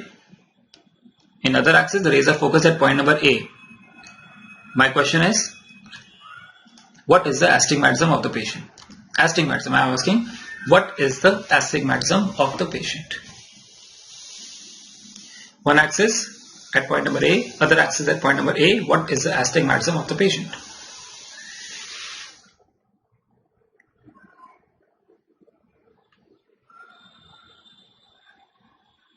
Anyone? I want to know what is the astigmatism. Just what is the astigmatism? So for astigmatism, the rays of light should be focused at two different points. Here both the rays are focused at a single point. So sir, astigmatism here is 0. There is no astigmatism. This doesn't qualify as astigmatism. This is a simple myopia, sir. This is simple myopia. Very good, Sanskriti. This is simple myopia. There is 0 astigmatism. For definition of astigmatism, they should be at different points. That's a basic. That's a basic of astigmatism. Okay, if you understood this, let us go one step more further. There is 0 astigmatism. Now the regular astigmatism can also be divided into with the rule and against the rule. One point you have to remember. One point is logic. What you have to remember is this. The vertical axis, it is steeper. And usually we talk about cornea. That is known as a with the rule astigmatism. ये याद करना है. Horizontal axis is more steeper. It is against the rule astigmatism. This is to be remembered. ठीक है, देखा जिशाना आप फंस गए.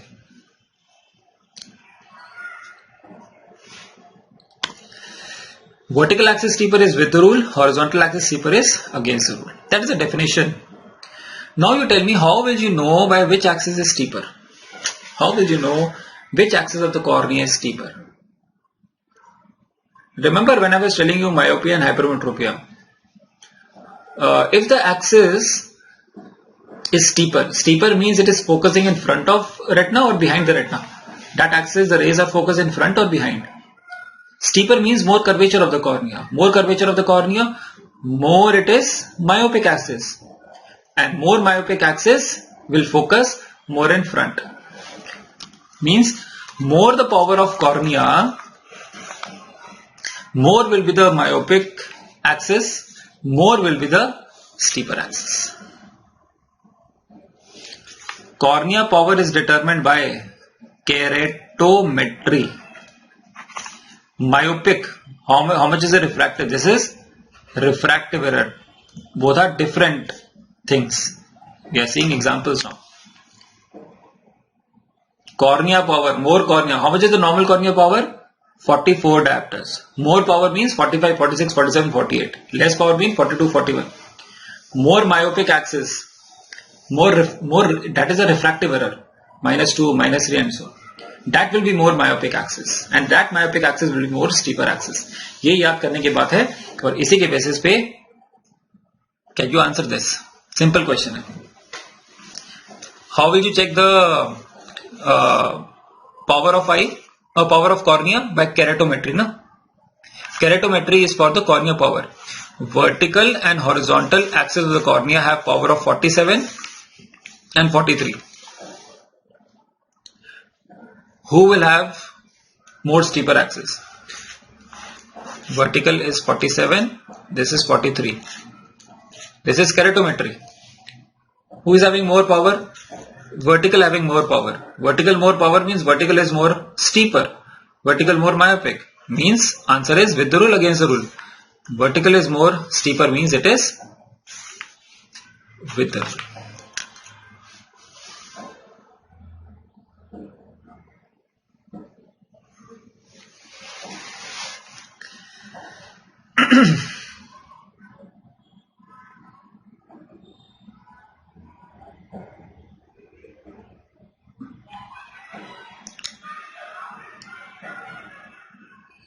You can also tell it about the radius of curvature. Now see. cornea has two layers, na, anterior and posterior. Anterior and posterior. In this question it is asked, you can also answer, even if diopter is not given, you can answer by this. And for example, anterior has radius of curvature R1, posterior has radius of curvature R2. Radius of curvature I am talking about. So for example, this is a circle whose radius of curvature is R1. There is another circle whose radius of curvature is R2. Who do you think is a more steeper circle, steeper axis? R2 or R1? Yes, very good answer, B answer. You tell me now. You can tell about radius. If 47, 41 are not given, still you can answer. R1 is more steeper circle or R2? Of course, R2 is a more steeper circle. Radius of R2 is smaller or R1? R2 smaller.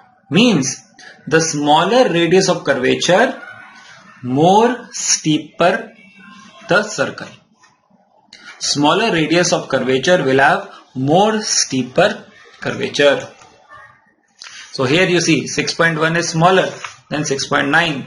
That is why 47, this power is more steeper than 43. Actually, when I teach you cornea, 7.6, 6.7.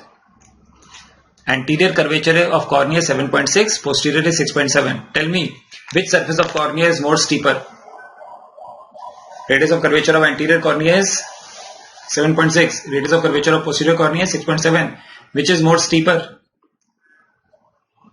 Anterior cornea is more steeper or posterior cornea? The smaller the radius, more steeper it is. Posterior cornea is more steeper than anterior cornea. So remember this point, smaller the radius, more steeper the surface will be. ठीक है, समझ रहे हो? ये everyone you know this, but to apply this, my job is only to make you apply. Everything you know from your बचपन से 11, 12, everything, but you have to apply your logic. Let us apply more logic of maths. And let us now come to the concept. Let us now come to the concept of far point and near point. Far point. Far point means the farthest you can see is your far point. Literally meaning, farthest one can see is my far point. Optical, what it means is the position of the object so that the image falls on the retina. That is the optical definition. The position of the object so that the image falls on the retina. So emetropia, what do you think? What is the far point of emetropia? Emetropia, what was the definition? When the accommodation is at rest, parallel rays of light are focused, coming from infinity are focused on the retina. So what is the position of the object so that the image falls on the retina? Infinity. So far point is infinity. So theoretically, a emetropic person can see infinity. Okay? Theoretically, he can see up till infinity, because that is the position when the parallel rays are coming from infinity, the rays of light are focused on the retina. That is what the definition. Okay? So those who are not wearing glasses, they can see up till infinity. ठीक है, देखो Mars को देखो, चांद को देखो, कितने गड्ढे हैं देखो.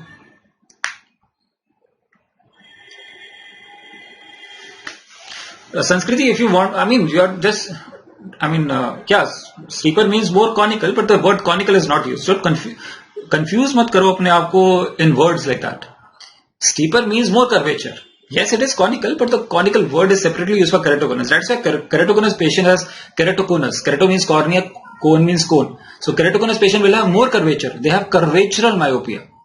You are saying it correctly, but the conical word is generally not used. It is used for keratoconus. Okay, so don't keep it simple. If you keep it simple, everything will be simple. Don't confuse yourself. If you confuse yourself, so I can also confuse you. I can confuse you more than you yourself. Okay, but keep it simple. Okay. What is this?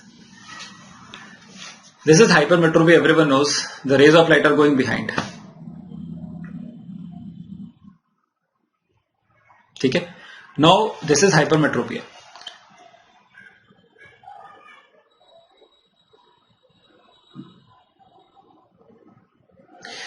When the object was in infinity, in emetropia, the ray of light was focused on the retina. Now the object has gone behind. So to bring this object to the retina, to bring the image on the retina, where will the object should go? Already it was on infinity when it should come to the retina. Now image is behind the retina, it has to come to the retina now. So the object also has to go beyond infinity. The far point of hypermetropia is actually infinity to infinity. अरे भाई infinity नहीं पता, infinity to infinity means imaginary. It is imaginary. And we just take it as behind the eye. Imaginary, it is behind the eye. But actually it is infinity to infinity. Because when the object is infinity to infinity, then only the image will come to the retina. That is what definition is. The position of the object where the image falls on the retina. So it is imaginary, and imaginary things are not asked in the exams. So hypermetropia at your level will not be asked in the exam. But just imagine, just for logically, it is infinity to infinity. Question will be asked on myopia. What is this? Myopia. The ray of light is focused in front. Now you tell me, what will be the position of the object so that the image falls on the retina? You want this ray of light is coming from infinity, which is focused in front. Now you want the image to go to the retina. So object should also come nearer to the eye. So it is closer to the eye. That is why what I was telling you, far point of a myopia person is in front of eye. To make the image go to the retina, the object also should come towards the eye. Na? Towards the eye means what? Far point of a myopic person is in front of eye, closer to the eye. That is why a myopic person has good near vision. Answered many of the questions which you are asking. That is the reason why myopia has a good near vision as compared to far vision, short-sightedness. And this is now you have to calculate. For example, if the patient is having -2 diopter myopia. Now very important thing, when you convert a diopter, into distance is in meter. A very simple method is invert it. Half 1/2 meter. 1/2 meter matlab how many centimeter? Half meter is into 100, 50 centimeter. That is a far point of a -2 diopter myopia patient. 50 centimeter means what? Without spectacles, a -2 diopter myopia can see up till 50 centimeters only. He cannot see beyond 50 centimeters. So near vision better हुआ ना as compared to far. We have proved mathematically also. To see beyond 50 centimeters, he has to wear spectacles. Because after wearing spectacles, his far point goes to infinity, you become emetropic. That is why you wear spectacles to make person emetropic. So just to know the far point of a myopia person, just reverse the dioptric power. So -4 diopter myopia will have 25 centimeter in front of eye. And so on. More the myopia, more the near point is close to the eye. More better the near vision is. -1 diopter myopia 100 centimeters, -2 50 centimeters, -3 33 centimeters, -4 25 centimeters, -5 20 centimeters, and so on. That is, you will ask to calculate myopia. That is the concept of, that is why I am saying emetropia, myopia, hypermetropia is a far point concept. Okay, this is the explanation of a far point. Now, near point. You are seeing mobiles, you are seeing laptops, you are seeing iPads. That is near point. And when you see the near things, 3 things happen in your eyes. 3 things happen. It's a very, very important concept. 3 things happen in your eyes. Let us see what. What is happening? See. Both eyes are open.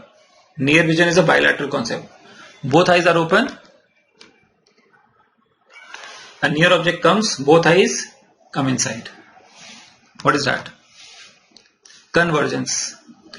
Look at the pupil. Both pupils constrict. And why are you able to see the near things? So many times I have taken the word accommodation. So three things occur: convergence, bilateral pupillary constriction, and accommodation when any object comes close to your eyes. There are various changes in the eye.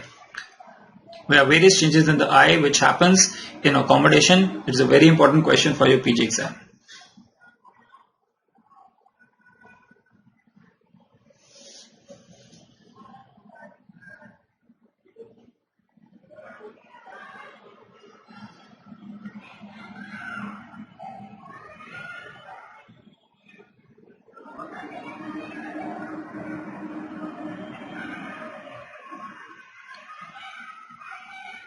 नहीं, Riya Ghosh, it is from the front of the eye. Front of the eye means front of the cornea, not nodal point, not retina. In front of the eye, cornea के आगे.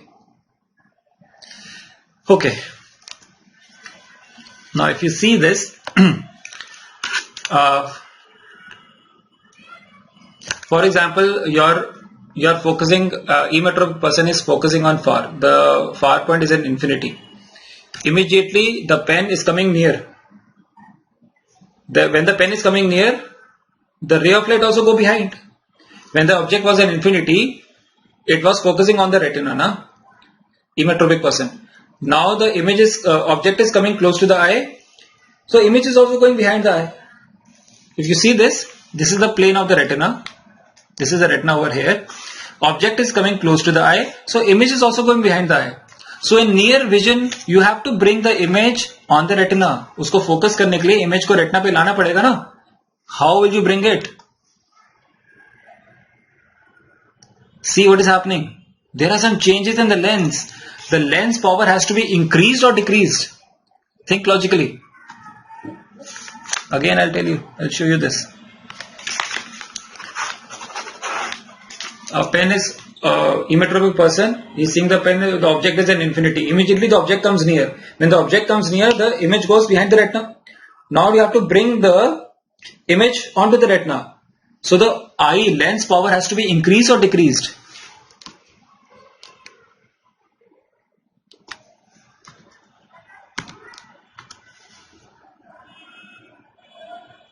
There are some changes in the lens that is causing the image to come to the retina.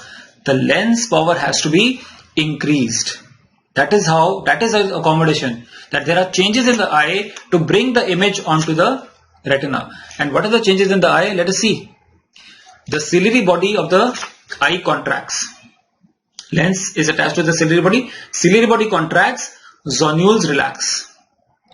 And when this happens, the normal radius of curvature of anterior, this is lens, of anterior lens is 10 millimeters, posterior lens is 6 millimeters. So normally which is more curved? अभी तो समझाया. Normally posterior lens is more curved than the anterior. To bring the image onto the retina, this happens. Posterior does not change. Anterior from 10 it becomes 6. Anterior from 10 radius of curvature becomes 6. Means what? The anterior curvature is increasing or decreasing? From 10 it becomes 6. Radius of curvature decrease means curvature increases. Anterior lens curvature increases. That will increase the power of your lens and bring the image behind the retina to the retina. So what are the things which are happening in accommodation? One, ciliary body contracts. Very good, everyone. Zonules relax. Anterior curvature increase. What happens to this lens thickness? It is increasing or decreasing? Horizontal thickness. Horizontal thickness is increasing. And when horizontal thickness increases, what happens to the equatorial vertical thickness? What will happen to this thickness? Decrease.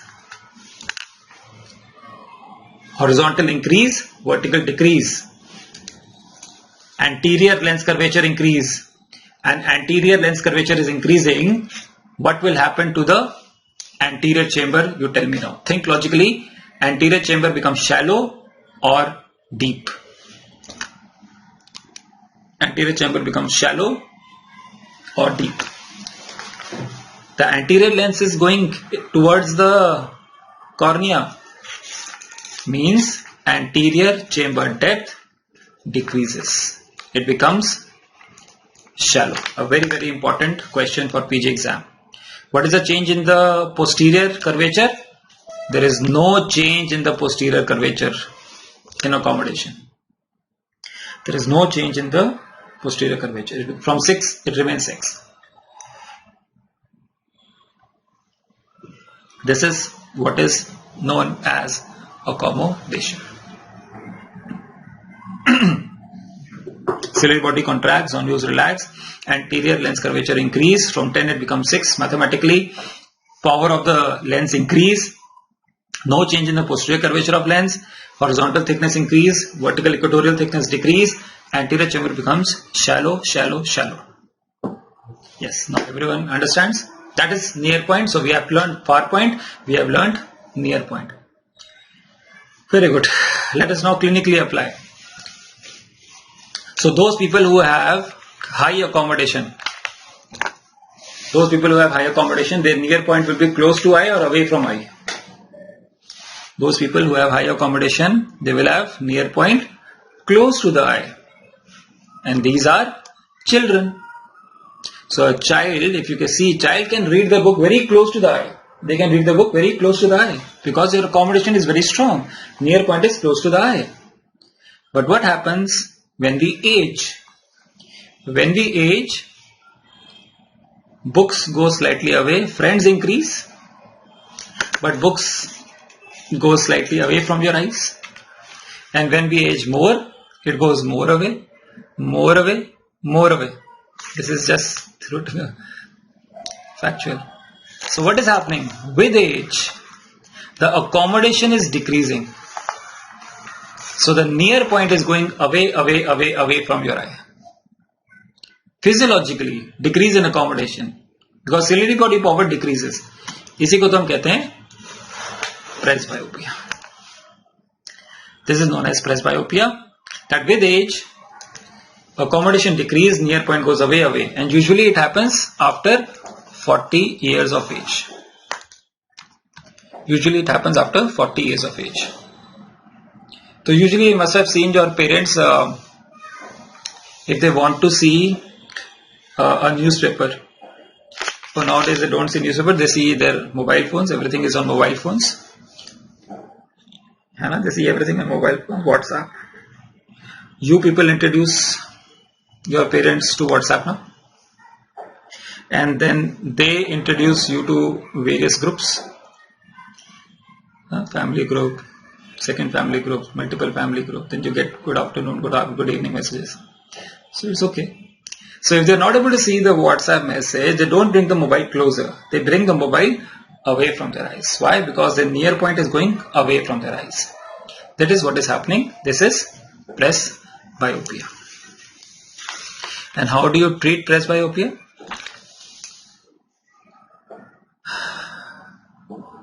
Think logically. The ciliary body power is not functioning much. Ciliary body power don't function much. The image is behind the retina. You want to bring the image towards the retina. You want to converge. So who converges? Plus. So what are near glasses? Near glasses are nothing but plus. So you give extra after 40 years. Near glasses are given extra for reading. Reading glasses are plus. Now it is a very crude method. And what I am writing is actually not correct because it depends on many factors. Depends on distance on which the person wants to read. But just crude, what I am trying to say is, as the age advances, the near glass power will also increase. This is just a rough guide just to tell you that as the age advances, ciliary body power becomes more or less, the near lens power will become more. Navita is asking, I didn't understand why anterior chamber decrease Please tell again. Yes, Namita. Namita, what is anterior chamber depth from cornea to the iris? And it is actually a iris lens diaphragm. Cornea to iris lens diaphragm. This is cornea, this is iris lens diaphragm. If the anterior lens is going forward, what is happening to the chamber? Becoming shallow, na? If anterior lens is going towards the cornea, the anterior chamber will become shallow. समझ आ गया तो yes लिख देना, ठीक है?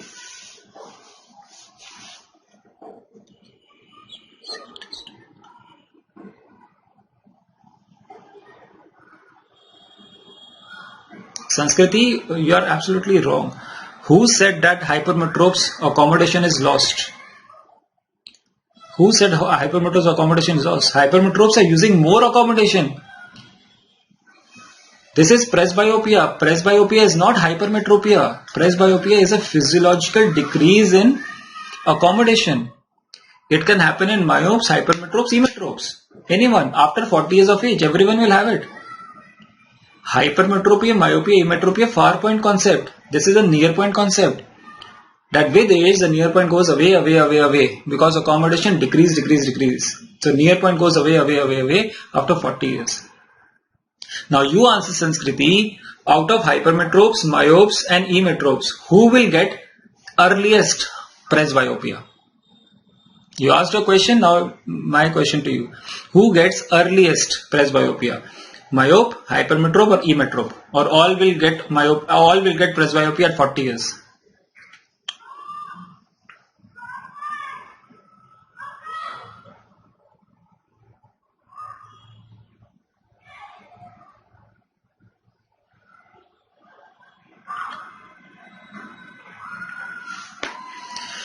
Hypermetropes, since their younger age, they are not able to see the near things clearly. So they develop presbyopia also early. In myopes, they are able to see the near things better than the far. So they develop presbyopia later in life. So hypermetropes are early presbyopes. Myopes are late presbyopes. Good, Sanskriti. Yes, that is how you are answering. So hypermetropia, myopia, emetropia is a far point concept. Don't confuse that with presbyopia. Presbyopia is a near point concept.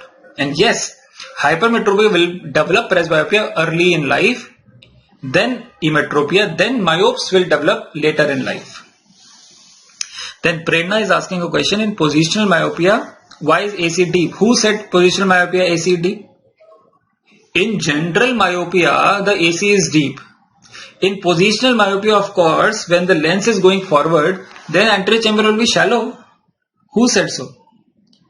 In myopia, when the eyeball is long, like in axial myopia, in curvatural myopia, in axial myopia, the eyeball is long. So anterior chamber is deep. In positional myopia, the lens is going in front. So logically, anterior chamber will be shallow. ठीक है?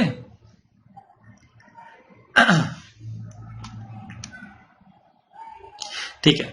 Chalo, let us now use this concept of accommodation in solving mathematically what I am telling you. So write down this. There is a thing known as range of accommodation. Far point minus near point is range of accommodation. And a thing which question is asked is amplitude of accommodation. Power which is needed to focus at near and power to focus at far is amplitude of accommodation. Write it down. We'll solve question based on this. Yes, Sanskriti, now you're getting a point. Yes, of course. Yes, very good. Hypermetropia, when they develop presbyopia, their accommodation is decreasing. The far vision will get less. More less. Very good. Now you're getting absolutely perfect. अब Sanskriti, let us mathematically see. जो आपने लिखा सब अभी तक, let us mathematically see in this amplitude of accommodation. Write down, then I will ask you some mathematical questions which can be asked.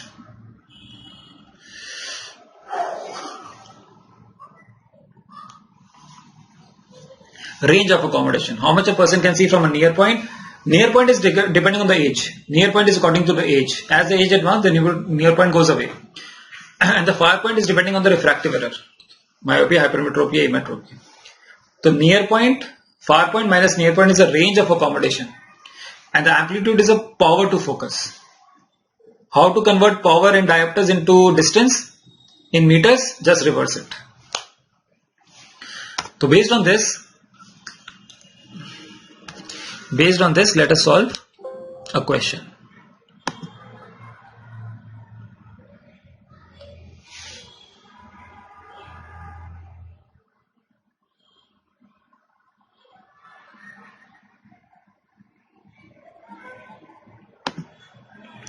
Let us solve this question. Emetropic child. A child is emetropic. Age is 14. Okay. Near point is given as 10 centimeters. The question is, what is the amplitude of accommodation? What is the far point of emetropic? Far point is infinity. Power to focus at near minus power to focus at far. I told you, when you reverse this distance near point, then it becomes a power. So reverse, this is in centimeters. So 100 by 10 will be the diopter, power to focus at near. That is 10 diopter minus 1 upon infinity. 1 upon infinity is 0 only. So answer is 10 minus 0. His amplitude of accommodation is 10 diopters. That's the answer. Power to focus as near. How did you calculate power of focus at near? 1 upon the near point, 10 centimeters. But 10 centimeter equal to 100 by 10 meters. That is 10 diopters. So 10 minus 0. So his amplitude of accommodation is 10 diopters.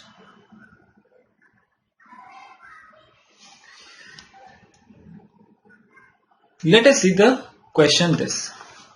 Same age is same. Now the patient is myopic, -2 myopic, near point is 10 centimeters. What is the amplitude of accommodation?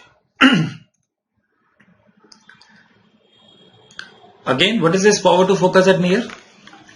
1 upon 10 in centimeters. How much will be in meters?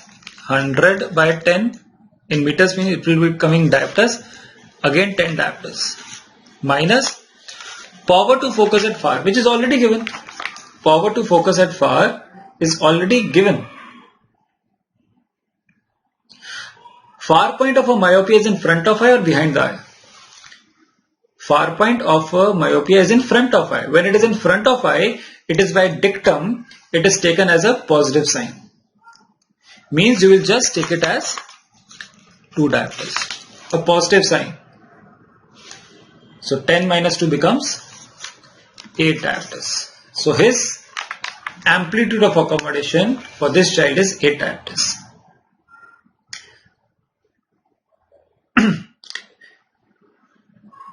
The far point of a myopia is in front. So that is by dictum taken as positive sign. When the far point is behind, that is hypermetropia, that is taken as a negative sign. We will see that example.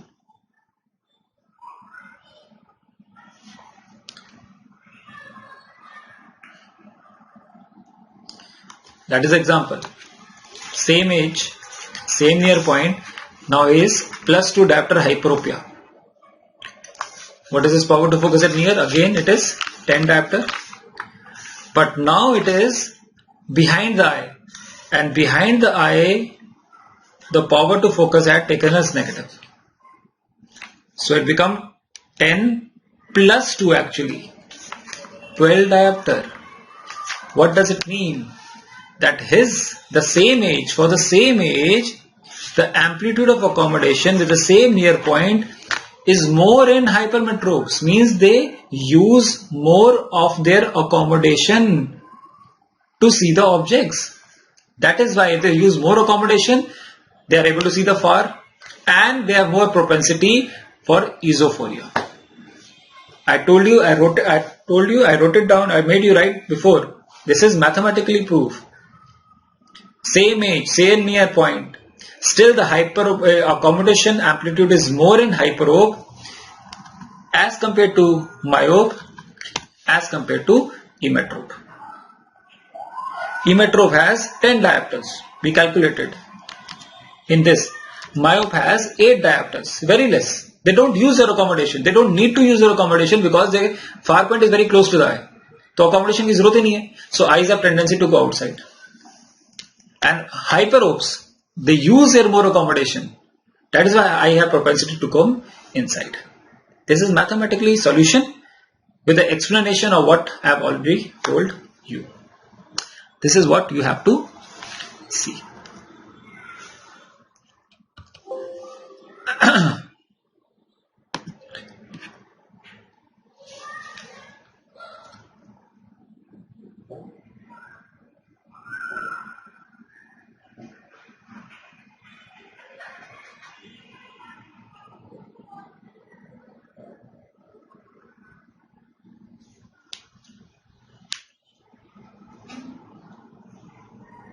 Okay.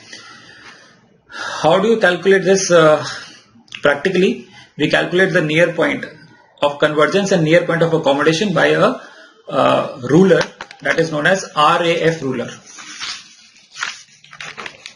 Royal Air Force. But it is in exam, if it is coming, it has not come till now.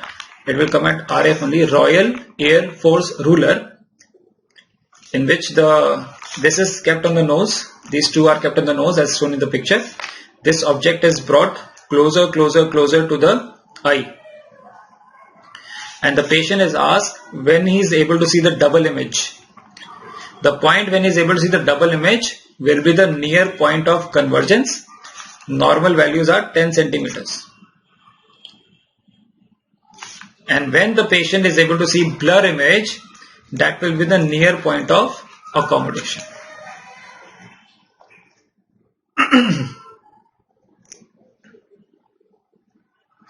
Just remember how it is done with the help of RAF, Royal Air Force ruler. Object is coming close, both eyes are open, diplopia, both eyes are open, then only patient is diplopia. Near point of convergence is for both eyes only. Near point of accommodation can be is done for single eye or both eyes.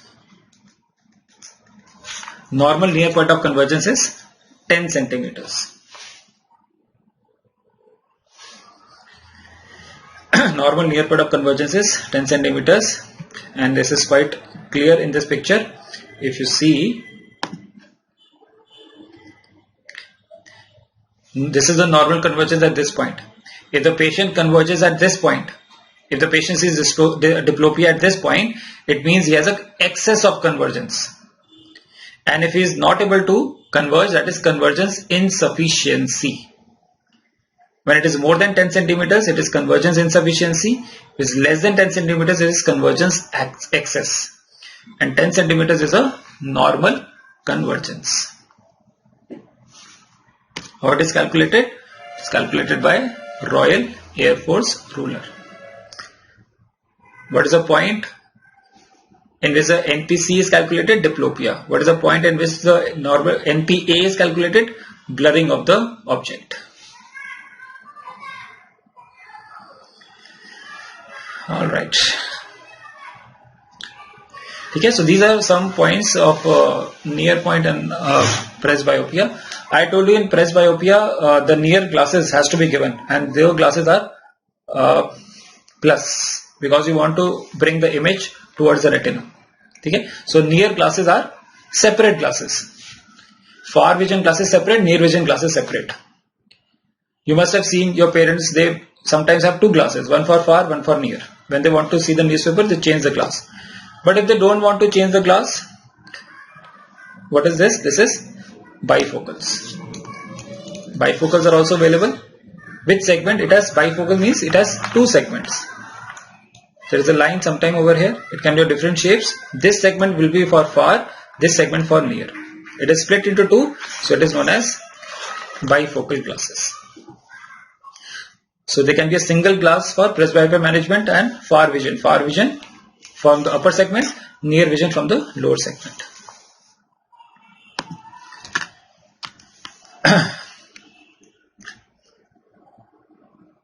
Sometimes we give glasses, and this was asked in one of the exams.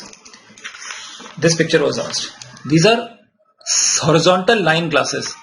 When there is a horizontal line like this is for far, this is for near. This is known as executive type of bifocals, especially for pediatric patients. Pediatric pseudophakias, pediatric aphakias. Pediatric. Why will child require a bifocal?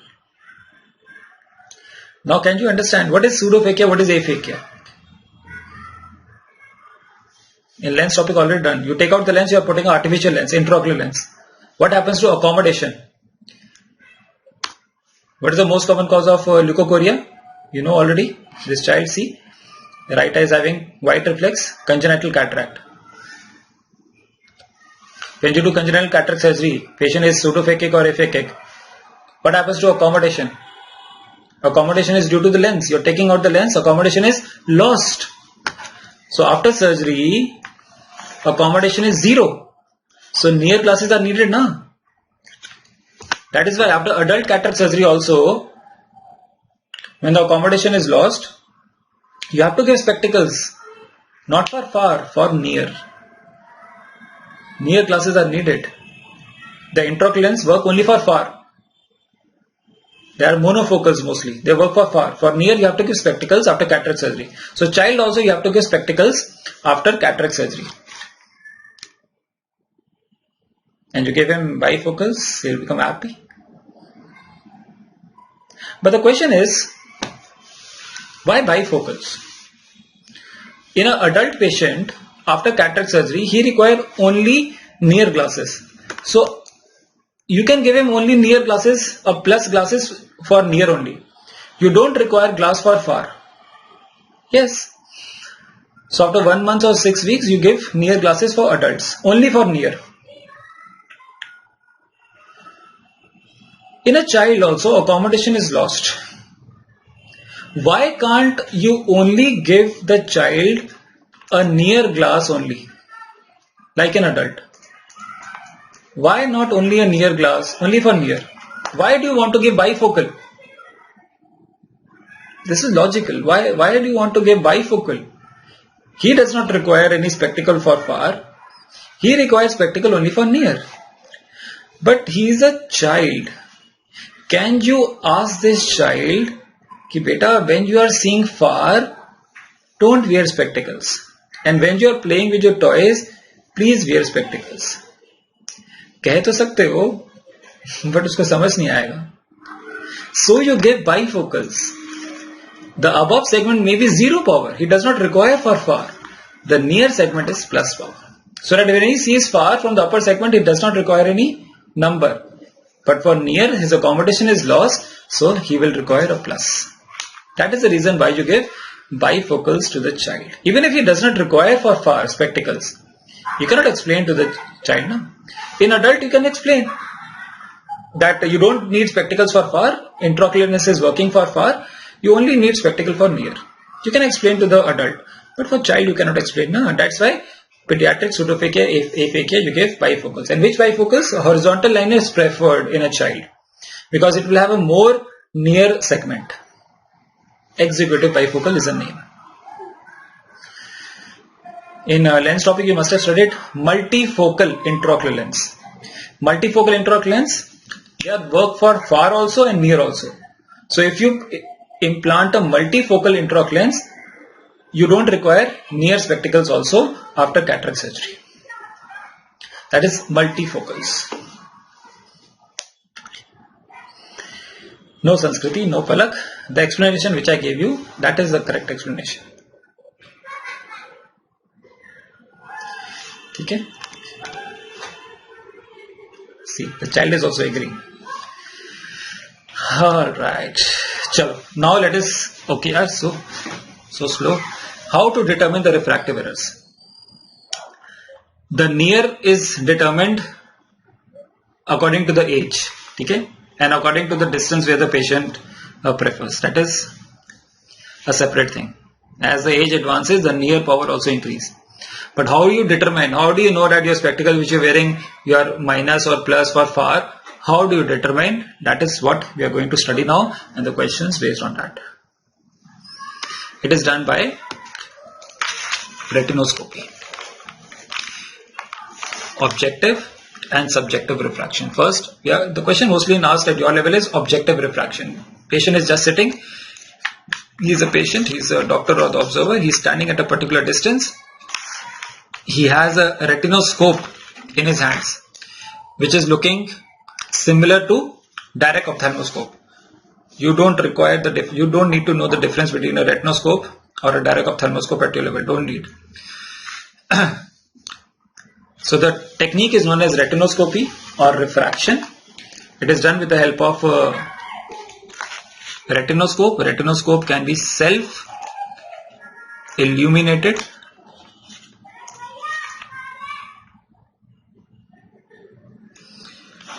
Self-illuminated, or there can be this type, plain mirrors type. Can be plain mirror type, or it can be a concave mirror type. Mostly uses self-illuminated one.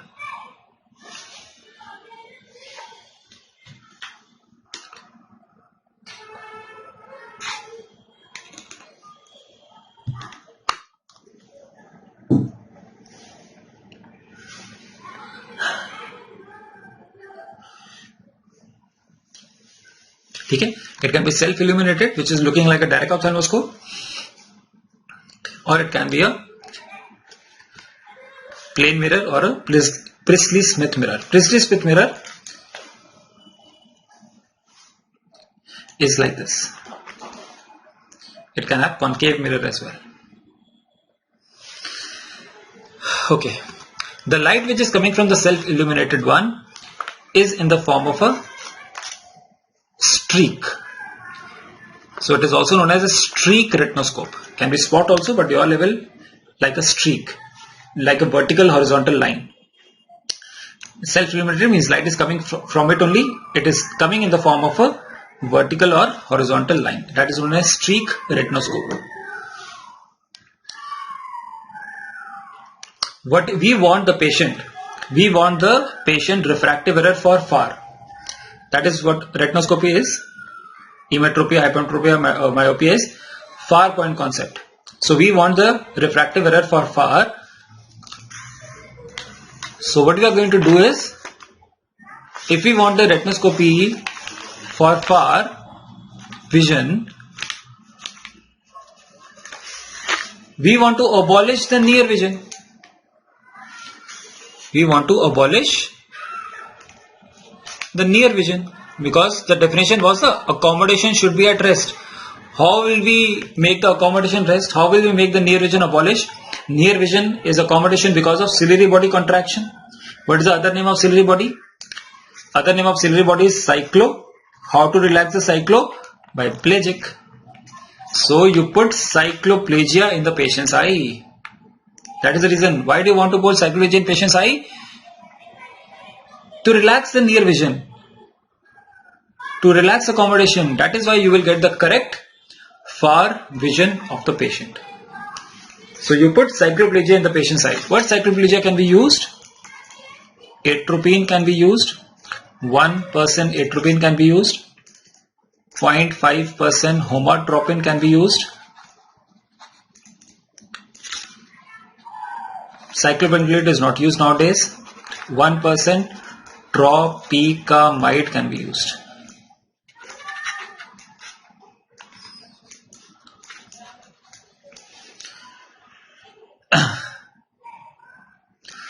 Atropine is the strongest cycloplegic.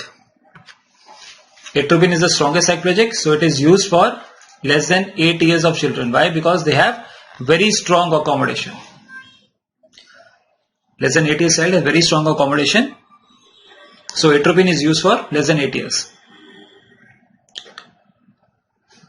Homotropin, tropicamide, there is no age like that. So don't have to remember that. What you want to remember is, after 40 years, tell me which cycloplegia will you use? A, B, C or NOTA?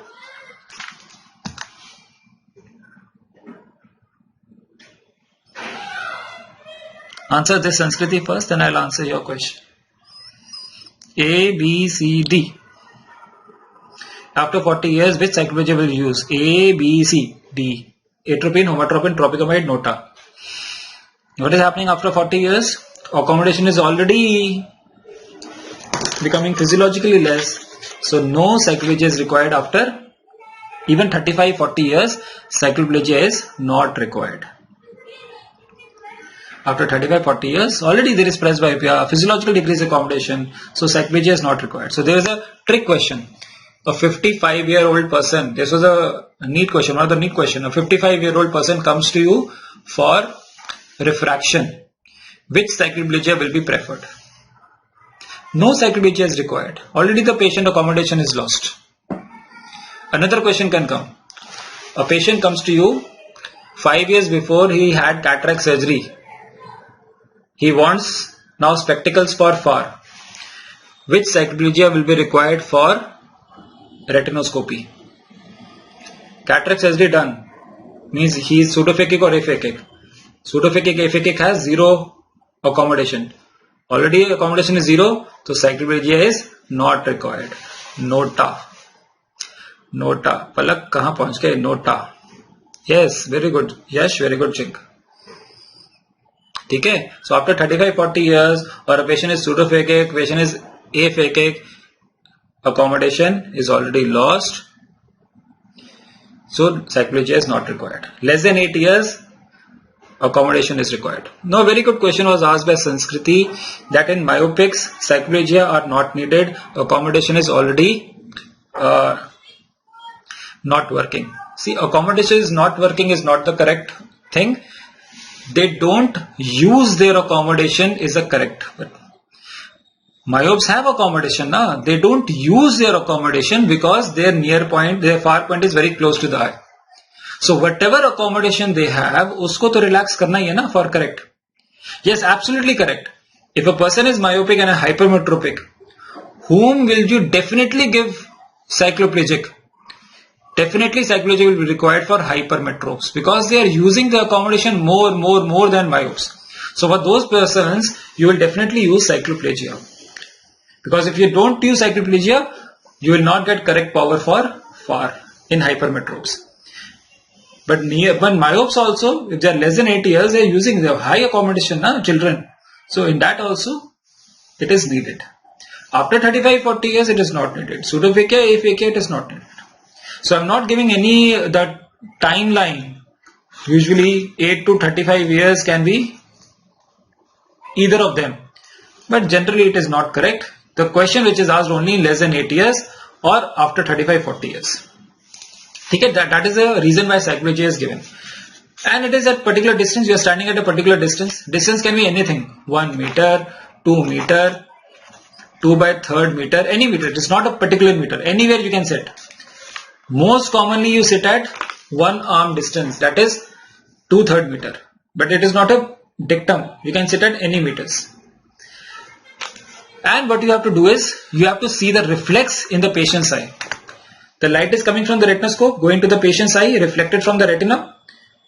Now you have to neutralize that reflex by moving your retinoscope. Let us see how. Let us see the first step. Let us see the second step then. Let us see the third step. And then we will see how will you give the spectacle to the patient. So see this. Achha, in how many axes you want to check the power? I have told you already. यही तो हमने सीखा है ना आज. In how many axes you want to check, give the power to the patient? 2 axes, na? Vertical and horizontal.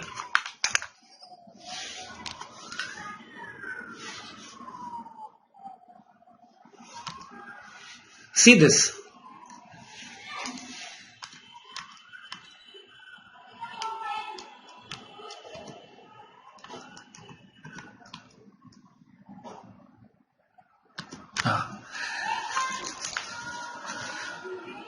You see, this one is the light which is coming from the retinoscope, and this one is a reflex coming from the retina. You want to check in 2. Yes, very good, everyone. You have to check in 2 axes, horizontal and vertical. Which axis am I checking right now? Just see very carefully. Which axis am I checking right now? It is moving in the horizontal axis. When you want to check the horizontal axis, you have to keep your retinoscope like this. The slit is like this. Because when you are moving, it is moving in the horizontal axis. Remember this point. And when you want to check the vertical, you have to keep the retinoscope slit like this. Because this is moving in the vertical axis. इस point को ध्यान रखना है. Now you check. You are checking the horizontal axis. See, where is the reflex going according to the reflex? Where is the reflex going according to the movement of retinoscope? It is going against. This is checking vertical. It is going same or opposite or no movement at all. Again check.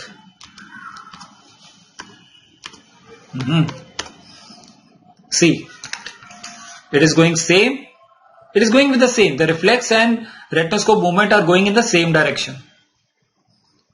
In vertical also, for example, it is going in same direction.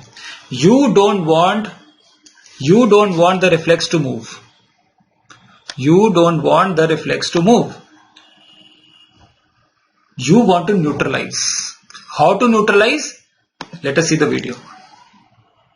When they are moving in the same direction, you add plus lenses in front of patient's eye. See, still it is moving. Means +1 is not the power. Keep on adding plus. Plus is added when the reflex goes in the same direction. +2. Is it neutralized? No, closer but not neutralized.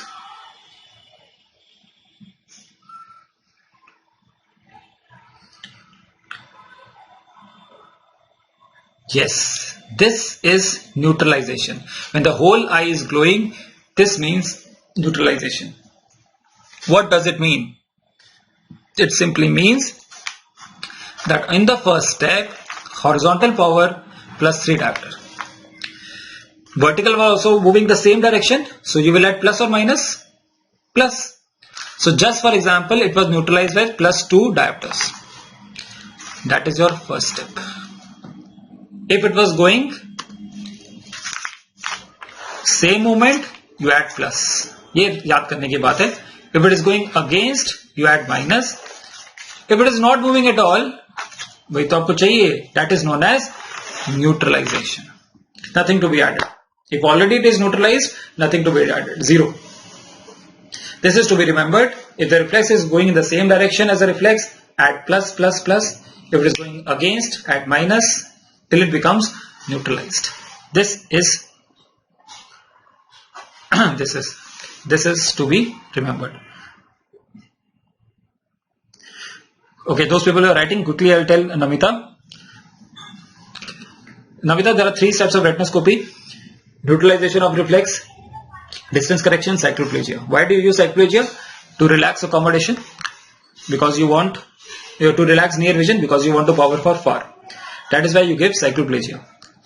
Atropine is used in less than 8 years because it is accommodation of child is very strong. So in less than 8 years, you have to give strongest cycloplegia, atropine. After that, homotropin, tropicamide can be used. But after 35-40 years, cycloplegia is not required because physiological accommodation is lost. In pseudophakias, aphakias also, accommodation is lost. So cycloplegia is not used.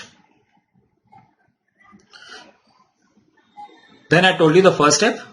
When it is reflex going in same direction, you add plus. It going in opposite direction, you add minus. When it does not move, nothing to be added. So for example, in our example, the first step came out to be like this. This is not the final power, because I told you there are 3 steps. You have to do distance correction, you have to do cycloplegia. So just for example, if you were sitting at 1 meter and cycloplegia, usually at your level, cycloplegia is not added. If it is added, then I'll tell you what to do. If you are sitting at a distance of 1 meter, you have to subtract. You have to subtract the distance, you have to subtract the cycloplegia. But you cannot subtract meters from diopters, na? So convert this meter into diopter. कैसे समझाया था मैंने? Diopter into meter is reverse. Meter into diopter is also reverse. 1 meter you reverse it, it comes at one diopter only, na? So you have to subtract one diopter from both. कर लो, maths अच्छी है हमारी ना. This becomes +1, this becomes +2. Reason, some people will think, sir, why are you subtracting the distance, sir?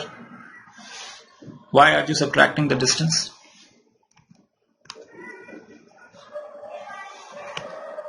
Yes, quickly. Why are we subtracting the distance? That is my question. Why are you doing this retinoscopy? To give spectacles. Why you want to give spectacles to the patient? To make him emmetropic. A myopia -2 diopter has a far point of 50 centimeters without glasses. You give him glasses so that from 50 the far point goes to infinity. It means you want to give spectacles to make the patient emmetropic. Where is the far point of emmetropia? Infinity. So what are you doing all these 3 steps? To give the spectacles so that the patient become emmetropic. So this patient you want to become emmetropic means if you want to make him emmetropic, where is the far point of emmetropic? Far infinity. So you yourself should sit at infinity to do the retinoscopy for this patient.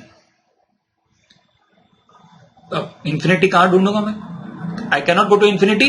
That's why I'm standing at 1 meter, 2 meter, 2/3 meter. To compromise, because I can't go to infinity. If you are able to go to infinity and do retinoscopy, don't need to subtract the distance. But you cannot do it. You are standing at 1 meter, 2 meter. So you have to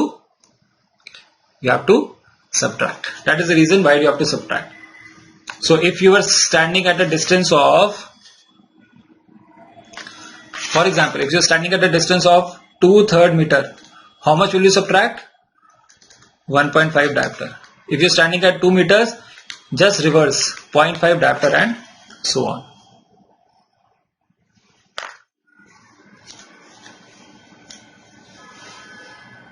A myopia -2 diopter has a far point of 50 centimeters without glasses.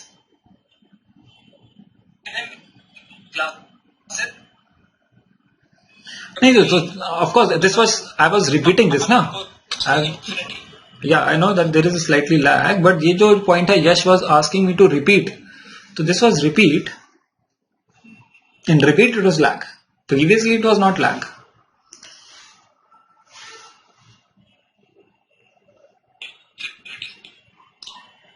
So what are you doing about these steps to give the spectacles so that the patient become emmetropic? So this patient you want to become emmetropic means if you want to make him emmetropic.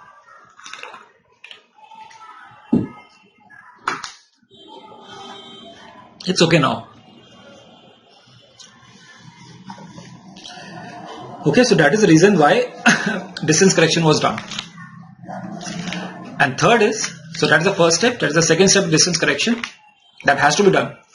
Third step is cyclogyria correction. But if cyclogyria is not used, you don't need to subtract. So automatically, for example, in my example, this cyclogyria was not used. Usually in PG exams, you won't get any cyclogyria. So it will remain like this. +1 diopter, +2 diopter. But if cyclogyria is used, you can write down atropine, you have to subtract 1 diopter. Homotropin, you have to subtract 0.5 diopter. Tropicamide, you have to subtract 0.25 diopter. And cyclogyria is not used, nothing to be subtracted, 0 diopters. Mostly in your question you will get 0 diopter.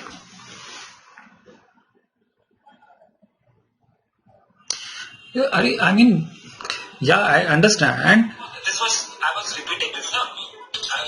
I understand that it was lagging, but that was in the repeat portion. The previous which I explained already, it was not lagging. I checked it myself. Still, if you want to, I mean, okay, third time I'll repeat. Why are you doing distance correction again? You want to make the patient emmetropic by giving spectacles. Emmetropic far point is infinity. You cannot go to infinity. That is why you are sitting at 1 meter, 2 meter. If you are going to infinity and doing the retinoscopy, then you don't require distance correction. That is why you sit at 1 meter, 2 meter, 2/3 meter. And if you are sitting at 1 meter, 2 meter, 2/3 meter, you have to subtract for that because you cannot go to infinity. And how much to subtract? 1 meter you subtract 1 diopter, 2/3 1.5 diopter, 2 meter 0.5 diopter, and so on. Yeah, Ria Ghosh, I just repeated. And cyclopedia, again, it will be in 1 diopter, homometer at 0.5, tropicometer at 0.25. In your questions, usually you will not get any cyclopedia, so you don't have to subtract. So this is, after the 3 steps, this is what you get: vertical power and horizontal power. This is objective refraction. This is what you will get. Okay? Now this vertical and horizontal, you will check also, no? You will check in the patient. You will do subjective refraction. You will put this in a trial frame. You will put this +1, +2, which you have got already, and do a subjective refraction. Means you will ask the patient, ना patient को ही तो देना है ये चश्मा, तो उससे पूछोगे ना, you will ask the patient that you are able to see clearly with the glasses which I am giving or not. Usually when everyone who is wearing glasses, they must be going in a computerized shop. They don't do this retinoscopy. They take a rough values from a automated refractometer that give you automated values. And then they keep on putting in a trial frame and ask you one eye at a time and check the vision, whether the glasses which I am giving are correct or not. That is subjective refraction. So after objective, which you have already got the 2 powers in the vertical and horizontal or in whatever axis, you will now ask the patient that these numbers which I am giving to you, that you are able to read on Snellen chart or not. That is subjective refraction. Okay? That is put on a trial frame like this. And sometimes you see a photo like this, such a horrifying photo. This is also a type of trial frame which is known as a phoropter. Usually not us in your exam. It has multiple spaces for plus lenses, for minus lenses, cylindrical lenses. So it is much faster. So what I am trying to say, it is a subjective refraction. After objective, you will ask the patient one eye at a time whether the glasses which I am giving to you is good for you or not. There are various ways of doing subjective refraction, but that is beyond the scope of your PG level. What is important at your level is this. Tell me, after the 3 steps, I am giving you examples now. After the 3 steps, you get +4 diopter in the vertical and 0 in the horizontal. What is the refractive error of the patient? That is a question which is going to be asked. 3 steps are completed. You got +4 and 0. Tell me whether this patient is having astigmatism, yes or not. अच्छा चलो, first tell me this. ये जो आपको मिला था, ये just tell me this only. +1, +2. This patient is having astigmatism, yes or no? And if yes, what type of astigmatism?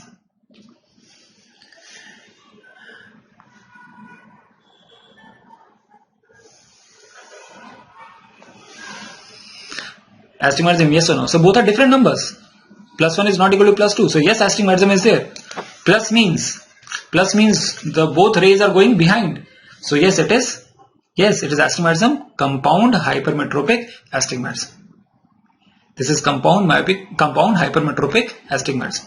This is how you will tell answers. So tell me this one, 0 and 4. Astigmatism, yes or no? This is having astigmatism, yes or no? That is my question to you.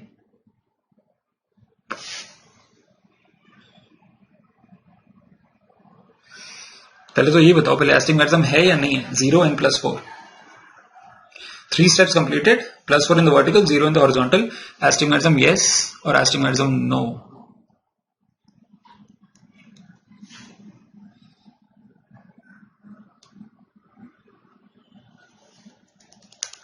I'll wait for this answer.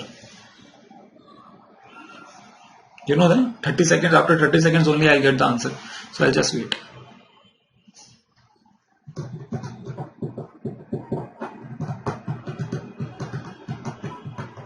3 steps completed, you got +4 in the vertical, 0 in the horizontal.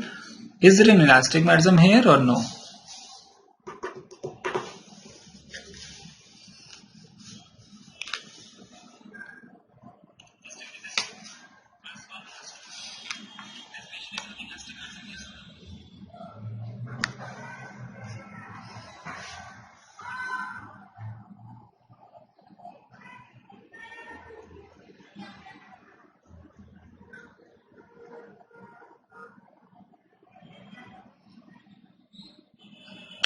Alright, good Yash.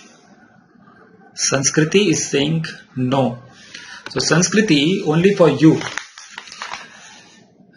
When we were in maths class, we were studying maths, our teacher told us this, that beta 0 is equal to +4. Were we taught like this? 0 equal to +4? Nahi na, 0 is a different number, +4 is a different number, so astigmatism is there, of course. Astigmatism is there. What do you mean by 0? 0 means that in this horizontal axis, the rays are focused on the retina. What do you mean by +4? +4 means that in this axis, the rays are focused behind the retina. So what is the astigmatism over here? Yash and everyone else who answered this, absolutely good. This is an example of a simple hypermetropic astigmatism. समझ रहे हो संस्कृति? Yes, this is simple hypermetropic astigmatism. Astigmatism है बेटा इसमें. Yes, आकांक्षा फिर आप गलत कर रहे हो, ठीक है? This is simple hypermetropic astigmatism. So 0 means on the retina, plus means behind the retina, minus means in front of retina. ठीक है? So अब बताओ. Now various examples will do. +1, +4. Tell me, what is the answer? +1, +4. Regular है ना? This is vertical horizontal. So regular example is this. +1, +4. Plus both different numbers. Behind. So this is what? This is compound hypermetropic astigmatism. Okay, this is how you solve it. Yeah, good Anjali. So ये बताओ, -6, -4. Many examples will do. -6, -4, quickly. So both are minus. Both are in front, different numbers. So astigmatism, yes. So both are minus in front means compound myopic astigmatism. समझ रहे हो? This is how you solve. Okay, good Sanskriti. Tell me this, -4 + 3. So minus is in front, plus is in behind. This is mixed astigmatism. Can we go one step further? Can you tell me one step further? It is mixed, yes. It is with the rule or against the rule? I told you. What's the meaning of with the rule, against the rule? Vertical steeper with the rule, horizontal steeper against the rule. How will you tell which is? I told you this concept. I told you concept. Vertical steeper with the rule, horizontal steeper against the rule. How will you know which is more steeper? More cornea power, more myopic axis. Here it is not keratometry. Here it is refractive error. So which is more myopia? -4 or +3? More curvature of the cornea, more myopic axis, more steeper axis. So -4 is more myopic or +3? -4 is more myopic. Lesser number, na? Lesser number is more myopic. Means horizontal is steeper. Means against the rule. So it means it is mixed astigmatism against the rule. That is the perfect and the total answer of this refractive error that this patient is having. After the 3 steps, he is giving +3 and -4. He is a mixed astigmatism against the rule. जिशाना देखो गलत कर रहे हो. क्या बोला था? More power of the cornea, more myopic axis, more steeper axis. Power of the cornea तो यहाँ पे नहीं है ना, यहाँ तो केरेटोमेट्री नहीं है, यहाँ पे मायोपिक देखना है आपको. If the axis, when the axis is more curvature, it is focused in front. In front means it is more myopic. So just have to see which is more myopic axis. More myopic axis will be more steeper axis. Good Darshit. More examples. Now tell me the correct answer. Total answer of this. +1, +4. Which astigmatism? Which rule? Which astigmatism? Which rule? Come on. Which astigmatism? Which rule?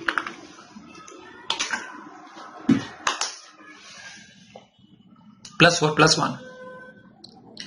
Compound hypermetropic astigmatism. Very good. But which rule, sir? So both are plus. Yeah, both are plus, both are hypermetropic axis. But in comparison, who is more myopic? Comparison भी तो करना है ना. In comparison, who is a lesser number? +1 or +4? What do you mean by this? What do you mean by +1? +1 means the rays are focused behind, for example, at this point. And what do you mean by +4? +4 is also behind at a farther point. So this is +1, this is +4. Who is more myopic? Lesser number is more myopic will be, na? So means horizontal is more steeper. Against the rule. Yes. Very good. This is also lesser number चाहिए आपको. चलो बताओ मुझे. Maths कर लेते हैं, ठीक है. अब 11वीं 12वीं में आ जाओ. 0 - 3. Who is more myopic? -3. +1 +2.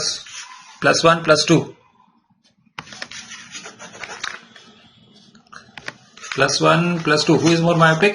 +1. 0 +1. Who is more myopic? 0. -2 -7. -7. -3 +3. -3. +3 +7. +3. Lesser number will be more myopic. Refractive errors की बात की जाए, कॉर्निया पावर का जो एग्जांपल दिया था, 45 डायोप्टर, 47 डायोप्टर, वो कैरेटोमेट्री वैल्यू है. कॉर्निया पावर वो रिफ्रैक्टिव पावर नहीं है. कभी you have seen the any patient wearing 45 dioptre glasses, 47 dioptre, वो कैरेटोमेट्री है. तो कैरेटोमेट्री इज डिफरेंट. अगर वो जो क्वेश्चन मैंने दिया था 44 47 dioptre, this is keratometry value, ठीक है. Don't confuse keratometry value with refractive error. इसमें which is more axis steeper? Keratometry. This is directly cornea power, more power of the cornea, keratometry, that will be more myopic. तो refractive error का different है और cornea power is different thing. चलो more example. ये बताओ, -6 -4. -6 -4. आप थल करिए, हमने मैथ भी कर ली साथ साथ.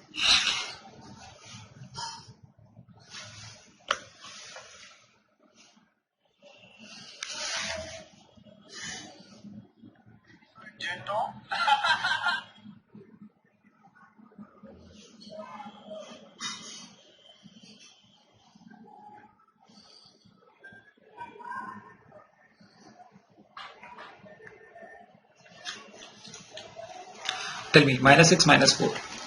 Now it's becoming simple a little bit. Compound myopic axis. Who is more myopic axis over here? Who is lesser number? So it is against it.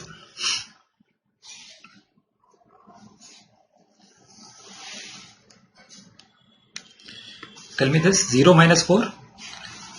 Tell me 0 and -4. 0 on the retina, minus in front of retina. So simple myopic astigmatism. Which rule? With the rule. Good. Tell me this, -5 +4. -5 +4 mixed astigmatism and against the rule. Okay, so this is how you tell about the astigmatism. Achha, can you tell me this?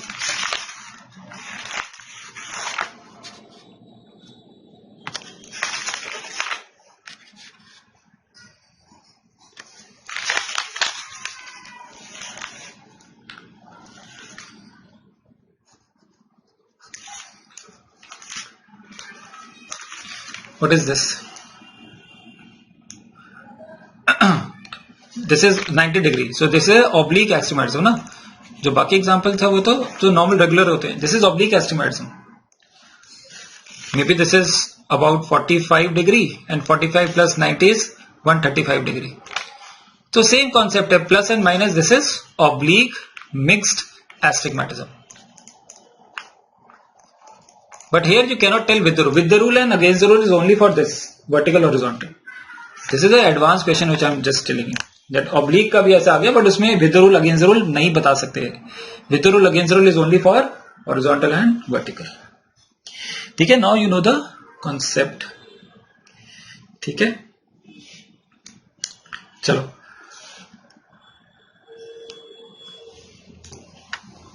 So after the 3 steps you get this, and you checked objectively also, you got objectively, you checked subjectively, and you have to give the spectacle to the patient.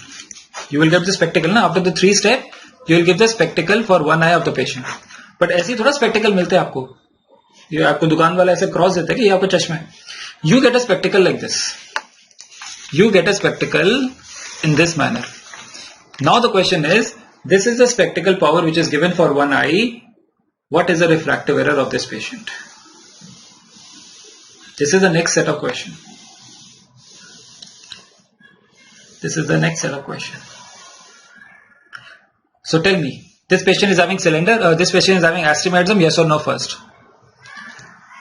Sir, common sense हमारी अच्छी है, cylinder है तो astigmatism तो होगा. What type of astigmatism can you tell me? Simple, mixed, whatever. So this is +2, this is -1, so plus and minus, mixed astigmatism, sir. Very good. With the rule against the rule? Sir, was slightly difficult. You cannot tell about the astigmatism only looking at the equation. That is wrong. This patient is not mixed astigmatism, because you want to convert it into this cross formulation to tell about the astigmatism.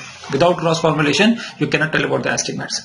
So how to convert this equation into cross is a very simple method. When we come to the cross, then we can tell now with examples we have done. So let us see how to convert this equation into cross. What do you mean by the word sphere? Sphere का मतलब क्या है? गोला ही होता है ना, और क्या? तो sphere, देखो मैथ्स अच्छी है हमारी, इंग्लिश तो बचपन से अच्छी है. Sphere means it is working in all the axes. Means +2 is working in all the axes. So write in all the axes. दो ही तो axes हैं, +2 you have written. That +2 is working in all the axes. Where is the cylinder kept? In this example, 90 degree. What is the concept of cylinder I told you? When you are keeping the cylinder at 90, where it is acting? It is acting in horizontal. How much? Whatever is the value written. -1. अब कर लो maths. +2 +1. अब तो बता सकते हो. Now you can tell. Mixed है. Is it mixed? No, it is not mixed. Sanskriti, it is not mixed.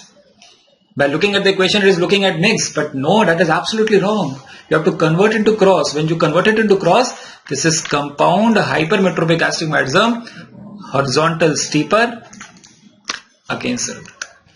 Understood? This is how you tell from the equation.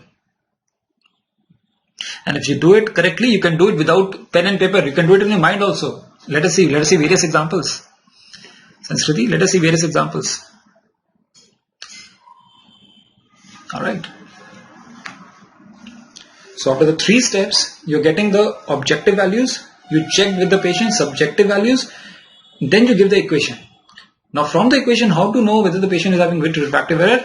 You convert it to cross. Spherical is working in both the axes, so +2 plus. Cylinder, when kept at 90, it will work in horizontal, so -1. +2 +1 is, we have done already, compound hypermetropic against the rule. Now tell me the answer of this. Can you tell me the answer of this? You can do in your mind as well. Yes, good Sanskriti, yes. Now can you do it? Can you do it? Tell me the correct answer of this. -4 +1, cylinder at 90. -4 in both the axes. Cylinder is kept at 90, it will work in horizontal. So -4 in the vertical and -3 in the horizontal. क्या बन गया? Compound myopic astigmatism with the rule. You can do it yourself without pen and paper. You can do it yourself. It's just you understand the concept, you can do it. Alright. Let us do more example.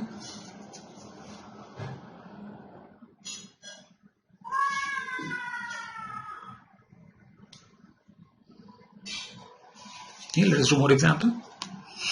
Can you do this? -4 diopter sphere with -2 at 180 degree. You can do it in your mind. Minus 4 both axes. Minus 2 at 180, it will work vertically. So minus 6 minus 4. क्या answer है? Brain में कर सकते हो. minus 6 minus 4. Compound myopic with the rule. Check कर लेते हैं.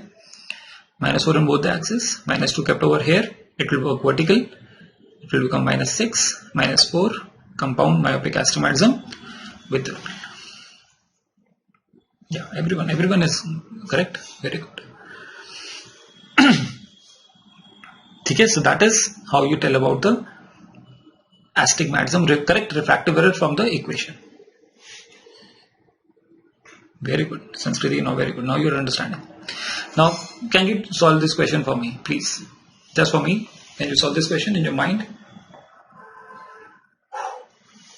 Minus 2 diopter sphere with minus 1 cylinder at 180 degree. Can you just tell me vertical power, horizontal power? Just no estimate, nothing with the rule. Just vertical power, horizontal power.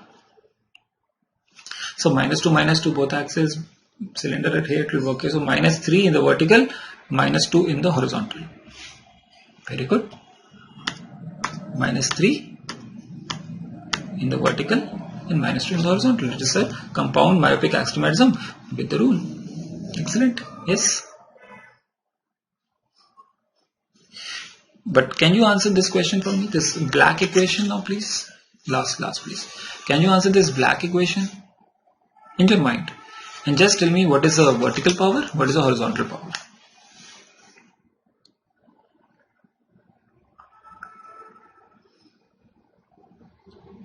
So black minus 3 both axes plus at 190. So it will work at 180. So this is also, sir, minus 3 minus 2. But that is this equation, na? That is this equation. How can two equations be same? These two equations are absolutely same, because that is the next set of question. Transposition of equations. Both will give the same visual acuity. Both will give same minus 3 minus 2 compound myopic with the rule. So how to come from black to red or red to black equation in the exam? One equation will be given to you and they will ask you transpose this equation to another form. What is the clinical application of this transposition? Some people prefer minus cylinders.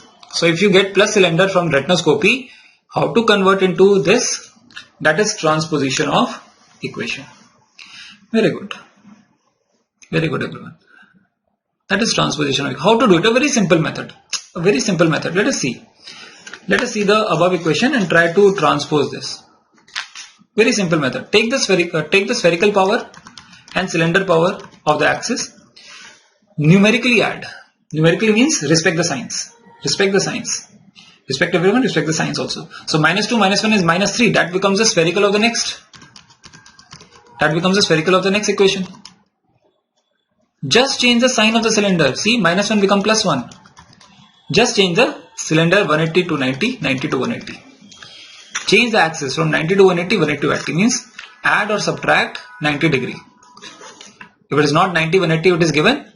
If it is 45, 135. 135, 45, like that.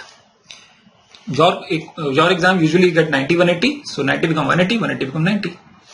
क्या किया हमने देखो दोबारा. Spherical power, cylinder power, numerically add, becomes the sphere of the next equation. Just change the cylinder sign, just change the axis. You will get the same equation, that is transposition of equation. This will get the transposition of equation.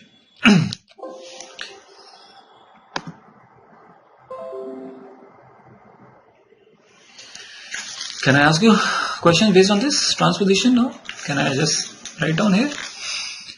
Can you transpose this for me? Minus 2 diopter spherical with minus 4 diopter cylinder at 180 degree. Can you do it simultaneously with me? Spherical, cylinder power, numerically add, becomes minus 6 diopter sphere with, just change the sign, plus 4 diopter cylinder at 90 degree. क्या करना और यही तो है. Can you do another? Don't घबरा मत जाना. Don't be scared of seeing this. Can you transpose this? Minus 3 diopter cylinder at 90 degree. Don't get afraid by this. Transpose this. So spherical power is not given. नहीं है ना? Zero power, zero spherical नहीं है उसमें. Zero है. Will the next equation will have sphere? करके देख लो. 0 minus 3. Next equation will have minus 3 diopter sphere with just change the cylinder plus 3 diopter cylinder at 180 degree. Confirm करके देख लो ना. Confirm. Try to convert into cross. ऐसा समझाया मैंने.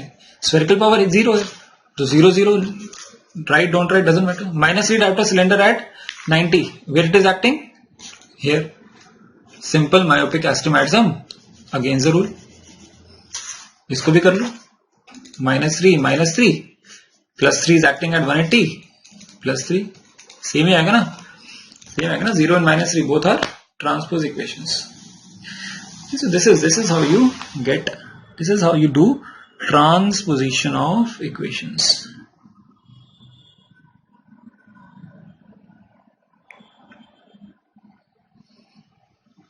Yeah, this is how you do transposition of equations.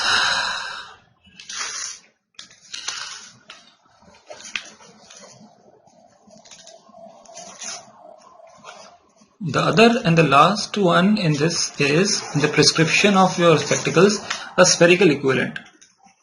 Minus 2 diopter sphere with plus 4 diopter cylinder at 180 degree. Patient says कि he does not want cylinder. He wants only spherical. So how will you get only spherical value from this? Yeah, there is a method of doing it. He does not want cylinder. So question can come that what is the spherical spherical equivalent of this whole equation. So to get a spherical equivalent, that is a very simple method. Just take the spherical power as it is, minus 2 diopter sphere. Just half the value of cylinder. Plus 4 becomes plus 2 diopter. And numerically add. Numerically means respect the signs. So minus 2 plus 2, 0. Means even if you don't give him spectacles, doesn't matter, he will get the same vision. Spherical equivalent is 0 of this. What have we done? Just take the spherical power, half the cylinder power, numerically add.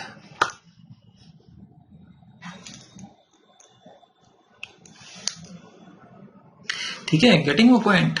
So that is a spherical equivalent. एक और example. Let us see one more example of spherical equivalent. Let us do spherical equivalent. This black equation, plus 1 diopter sphere with minus 4 diopter cylinder at 180 degree.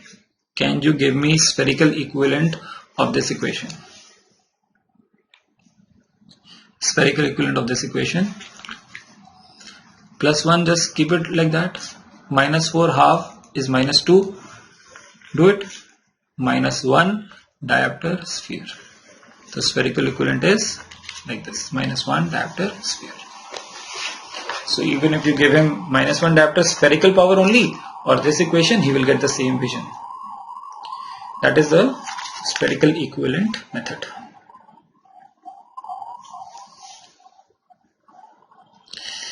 Okay. Alright. Now let us come to solving one of the last questions of your optics like this. Okay, let us try to solve this. Now the knowledge which you have gained in retinoscopy,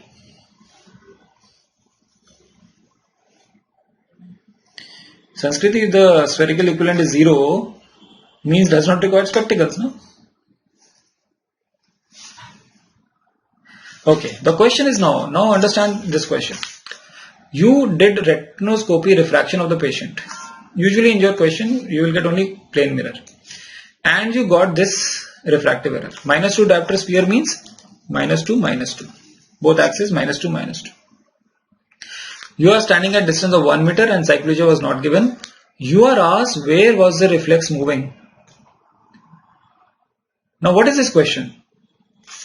I have told you from 1 to 2 to 3rd step After 3 steps you get this power. And when you go from 1st to 2, you subtract distance, 2 to 3 subtract cycloplegia, then you get this power. Now you have, this question is already that you know the power. After 3 steps you have got the power. You want to find out the reflex. Means from the 3rd step you have to go to the 1st step, because in 1st step only you can tell about the reflex. I showed you the video now. The reflex was to be seen only in the 1st step. So this is a reverse question. To know the reflex, when your question is where is the reflex moving, you have to go in a reverse direction. यही है इसका concept बस. From 3rd to 2nd to 1st. So -2 diopter sphere means -2 -2. That is the 3rd step. How to go from 3rd to 2? Cycloplegia है ही नहीं. There is no cycloplegia. So -2 -2. कोई problem? You can choose only one axis. Both answers will be same. Now from 3rd to 2, how to come? You will add distance. Distance is 1 meter. Means it is 1 diopter. Add -1 -1. Take any axis, doesn't matter. What do you mean by minus? I showed you the video that the doctor is putting minus lens. Why does the doctor put minus lens? When does the doctor put minus lens? When the reflex goes with the movement, against the movement, no movement or no turn. I told you, na? The doctor puts minus lens only when the reflex goes against the movement. That is the answer to the question. Palak, your answer is correct, -1 diopter, but you have to tell that minus, here sign, only sign matters. Minus means that the reflex must be going against. That's why you're putting minus. That's why you're putting minus. If it is coming in the 1st step, plus sign means reflex must be going with the movement. If it is coming 0, it means reflex must not be moving at all. So this question is coming in a reverse direction. Reverse direction. This was a simple one because only one axis was there. Only one axis problem was there. Let us solve 2 axis problem.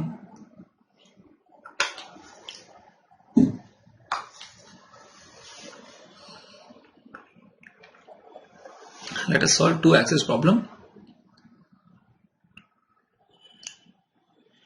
Yeah, good everyone. Now can you solve this? It's a 2 axis problem.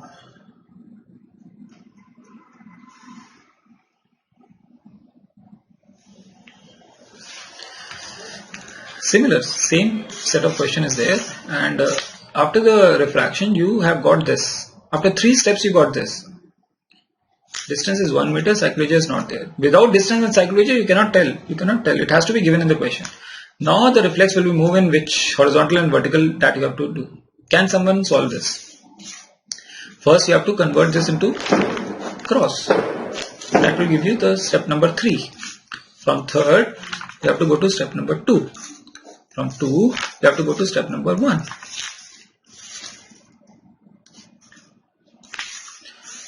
I told you already the method. +1 -2. +1 in both the axes. -2 is kept at 90. It will work in horizontal. So it becomes +1 -1. You cannot tell reflex only by this.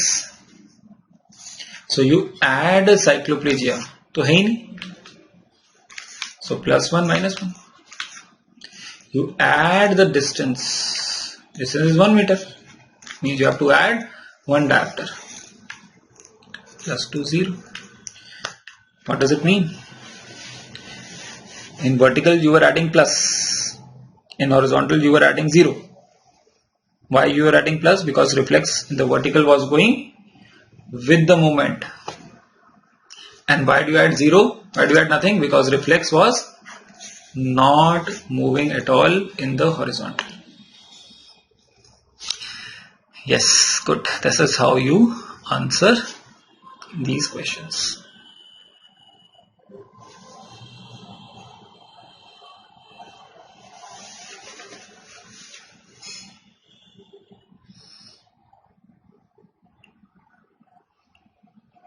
Okay. again I'll give you a small 15 minutes break and I will give you one set of question. One question I'll take a 15 minutes break, and after that you try to tell me what should be the answer of this question. 15 minutes afterwards.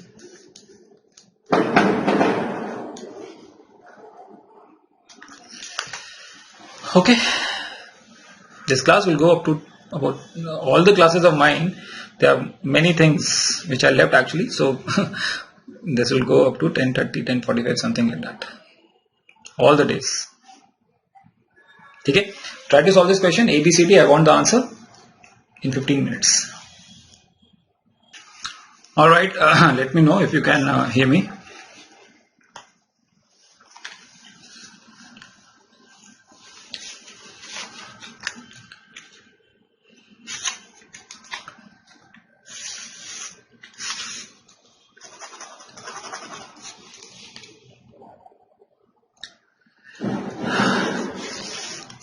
Absolutely correct, everyone. This question answer is A. Please let me know if you can hear me so that I can start.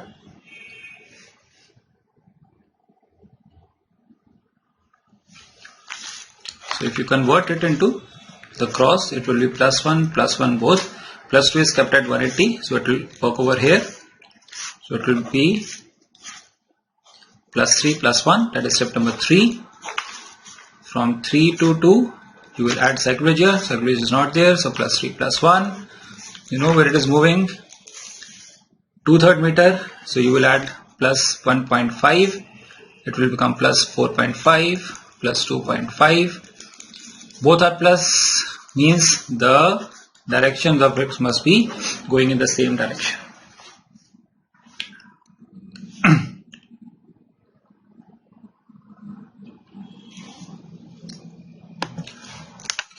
Okay, this was a previous question someone asked.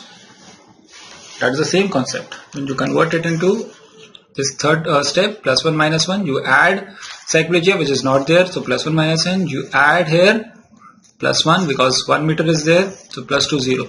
0 means that the reflex was not moving, +2 means the reflex was going in the same direction. Okay. So on this basis of the thing which I have explained to you, very good answers. Now there is a statement which you study and you just cram it. There is no need of cramming it. Write this down. Write this statement down. On performing refraction from 1 meter and cyclogia is not given. When rectoscopy is done from 1 meter, cyclogia is not given, and the reflex moves with the movement.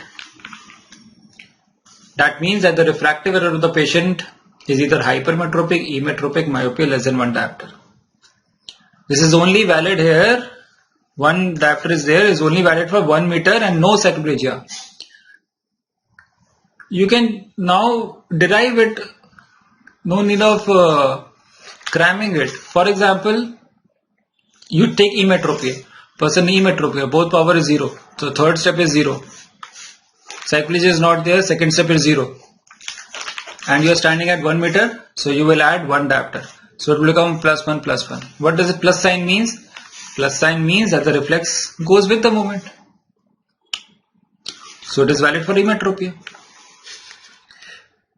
You can check for any hypermetropia, any +1, plus infinity, anything. Any hypermetropia, +2, +3, anything. Second step will remain same, +2, +2. Third, you are adding from second to 1, you are adding plus only, na? So it will remain plus only, na? So plus means what? Reflex was going with the moment only. Same you can check for myopia less than 1 diopter. Same you can check for myopia less than 1 diopter. You just change this to -0.5 for example. Okay, -0.5 करके देख लो, -0.5. One axis will suffice. So here also -0.5. You add +1 because patient is standing at 1 meter. It becomes +0.5. So plus means what? It was going with the movement. So don't need to cramp. This is what we derived. If the reflex is against the movement, it is myopia more than 1 diopter. Check. -3 diopter. Second step again -3. Cyclogyr is not there. You will add +1. So it will remain -2. Minus means against the movement. And third, if it is not moving at all, at 1 meter, cyclogyr is not there, it means patient is myopia of -1 diopter. Check it yourself. -1, both axes. From second step, it will be the same. You will add +1, 0. 0 means that during retinoscopy first step, there is no movement at all. Third year, say you keep on cramming this. You don't need to cram. This is nothing but going in reverse direction and solving the question. Third to second, second to first step. Like that. So this is your retinoscopy concepts. All right.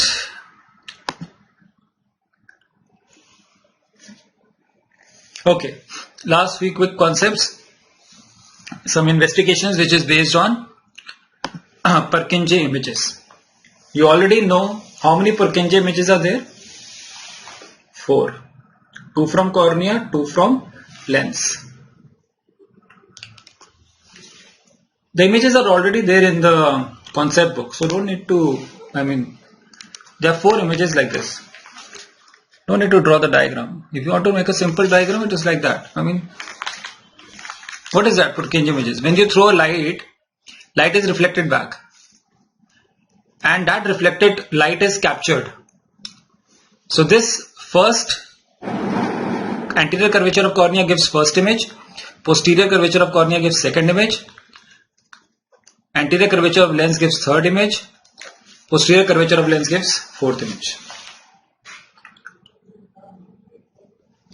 So 4 images are there.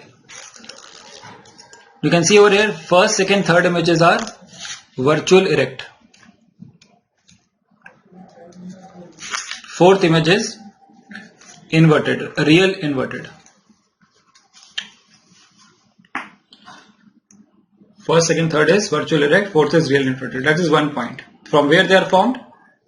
And virtual erect, first 3, real inverted images, fourth. Now if I tell you one extra point regarding this which you might not be knowing, where is the images formed? So which surface of the cornea was more steeper? Anterior or posterior? I told you already today this. Posterior were more steeper. So posterior will form an image. All the images are actually formed inside the eye. Images are formed inside the eye. The reflected light is capturing them. So these images are formed inside the eye at different levels. Which will be the anterior most image? See, this is the cornea, anterior surface, posterior surface. Who is more curved? Posterior is more curved. So if posterior is more curved, more steeper, it will form an image closer. It will converge more. So that is why second image is formed in the lens closer to the first image. And see, both are virtual erect. Okay, second image will be closer because posterior is more curved. It is acting like a mirror, no? It is converging. Posterior is more curved, so second image is closer to the first. Third image is formed by the anterior curvature of the lens, so it will form in the vitreous, virtual erect. And fourth is a convex mirror like this, so it will form a real inverted image inside the lens. So these are the positions of the actual images inside the eye. The anterior most image, the point आपको जानना है, first, fourth image is a real inverted. The second image is the anterior most in the eye. Why? Because posterior cornea is more curved as compared to anterior cornea. Based on this, reflected lights, the reflected lights can be captured. The reflected light can be captured and they can be used in investigations, which you have to remember. Now tell me, if you want to measure the cornea thickness, which Purkinje image will you capture? Cornea thickness 1 and 2. What is the cornea thickness investigation? Pachymetry. So pachymetry question will be asked, uses which Purkinje images? 1 and 2. Simple. For cornea curvature, investigation is keratometry. Anterior curvature. Who will tell you anterior curvature? 1. So keratometry based on one image, first image. Surface of the cornea, again first image. That is what is known as placido disc, based on first image. And what is the last layer of the cornea? Last layer of the cornea is endothelium. The investigation is specular microscopy.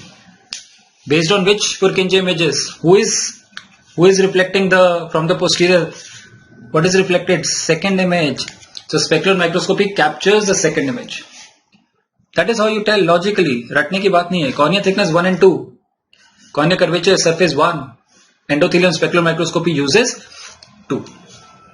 And this will study in the cornea topic. There is an investigation which tells you about thickness, curvature, surface of the cornea, 3 in 1. I'll tell you OpScan and Pentacam investigation which tells 3 in 1. It tells about thickness of the cornea, curvature of the cornea and surface of the cornea, 3 in 1. Okay, so that is your concept of Purkinje images. The images inside the eye, the investigations based on Purkinje images.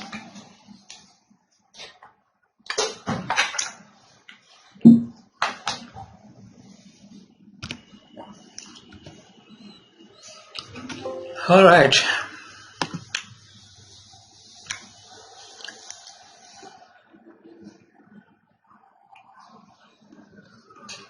Just to identify, this is the instrument placido disc given in the concept book already. This is placido disc.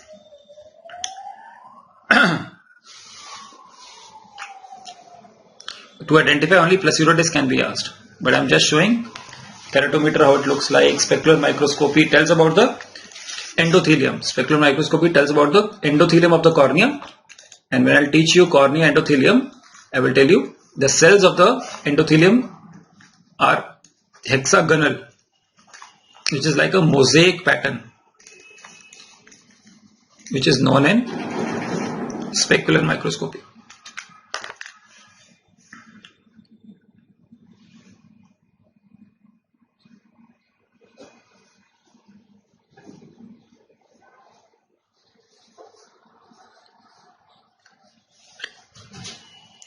Sanskriti, no, power, I told you it is myopia more than 1 is -2 diopter sphere. So it is -2, -2 in both the axes. Koi bhi axis you can take, horizontal, vertical, the answer will be same, na? I just give you example, -2 diopter myopia, kahan hai ye? Over here. I gave you, it is, you can take either, na? -3 diopter myopia, both is -3. तो answer तो same ही रहेगा ना. You check one axis, two axis, answer will be same because it is a simple myopia we are talking about. क्या मतलब है? -3 diopter sphere का मतलब क्या होता है? It is -3 both axis. तो any axis you can check, answer will be same ना. What do you mean by myopia less than 1? Myopia more than 1 diopter. It is simple myopia talking about. Astigmatism नहीं है इसमें. So myopia more than 1, -3 means both the axes are same. Any axis you can check. Vertical, horizontal you can check. Same answer we have.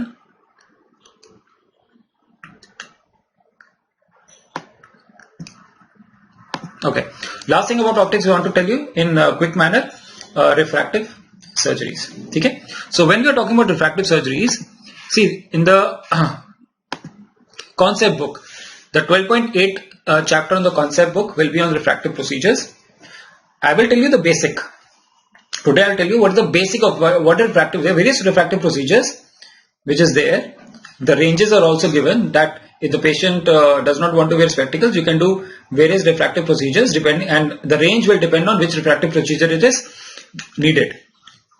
But I'll tell you what is and the images are also given like this. Okay? But I will tell you what is a basic. What do we do in refractive procedures? Okay? So, for example, let us see a basic refractive surgery, which you know is LASIK. Full form of LASIK is laser assisted in situ keratomyelitis. A simple refractive surgery you take, that is LASIK. Laser assisted in situ keratomyelitis.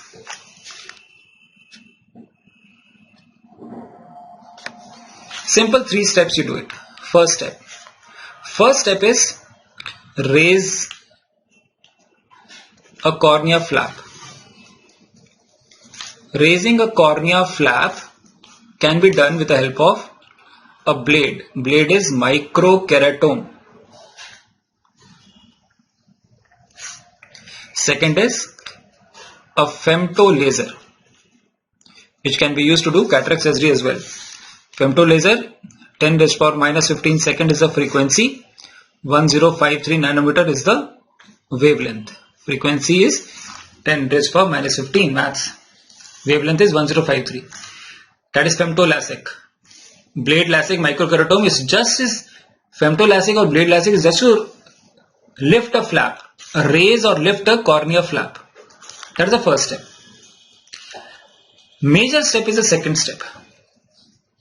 Second step is ablation by excimer laser.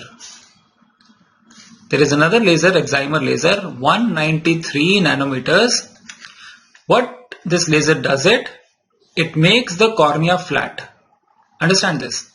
This excimer laser can only make the cornea flat. And after making the cornea flat, you reposit the flap back. Raise the flap, make the cornea flat and reposit it. By this, you can correct hypermetropias from +4 diopter to myopias -12 diopters. That is a range. Astigmatism can also be corrected up to 5 diopters. Means you can correct hypermetropia also, you can correct myopia also. Let us take one example of each. Let us take first example of a myopia. Patient is myopia. What do you understand by myopia? That the rays are focused in front. Point here. Rays are focused at point number A. You want that the ray should go to retina. Without spectacles, you want that the ray should go to the retina. Why is the patient having myopia? Cornea is steep or flat? I told you na. Steeper cornea will lead to myopia. So cornea is steep. That is what you are doing in the second step. You are making the central cornea flat. When you make the central cornea flat, what will happen? This ray of light will go to the retina. That is what you want. And reposit the flap back.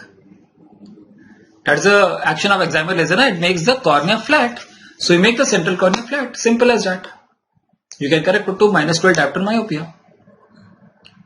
So myopia is simple. But you will understand a little bit more better if I talk about hypermetropia. It can correct hypermetropia also, na? So hypermetropia means the rays are focused behind. Here. Why? Because the cornea is already flat. You want the ray to go to the retina. So now you want the central cornea to become steep or flat. Cornea is already flat now. You want the central cornea should become steep. Laser is the same. Laser is ablation laser only, by excimer laser only. That makes the cornea flat only. But now you want that the central cornea should become steep. कैसे करोगे? Think. Central cornea you want steep. Make the periphery more flat. If you make the periphery more flat, what will happen?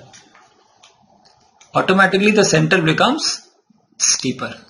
And as the center becomes steeper, the ray of light will converge onto the retina.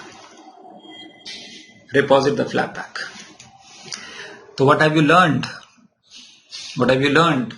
In myopias, central cornea ablation is done. In hypermetropia, peripheral cornea ablation is done. That is your MCQ. Central cornea ablation is done in myopia. Peripheral cornea ablation is done in hypermetropia. Okay. And for astigmatism, it can also be done. That is customized, topographic based on the cornea topography. Different points will have different focal points of the laser. So astigmatism can also be corrected. You just remember the range, which is given over here also. So LASIK,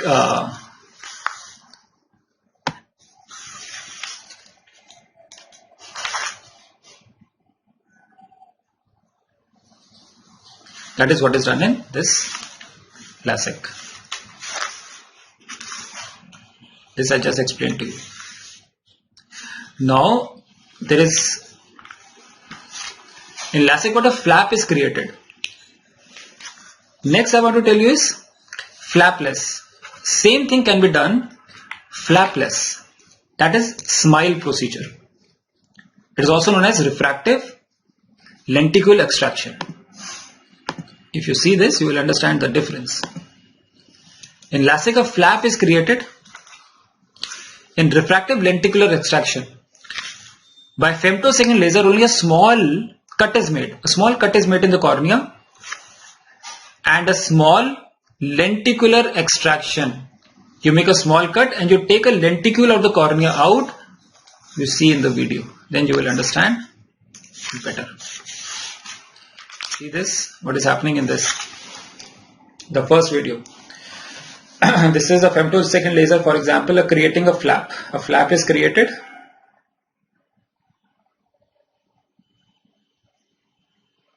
A flap is created, first step.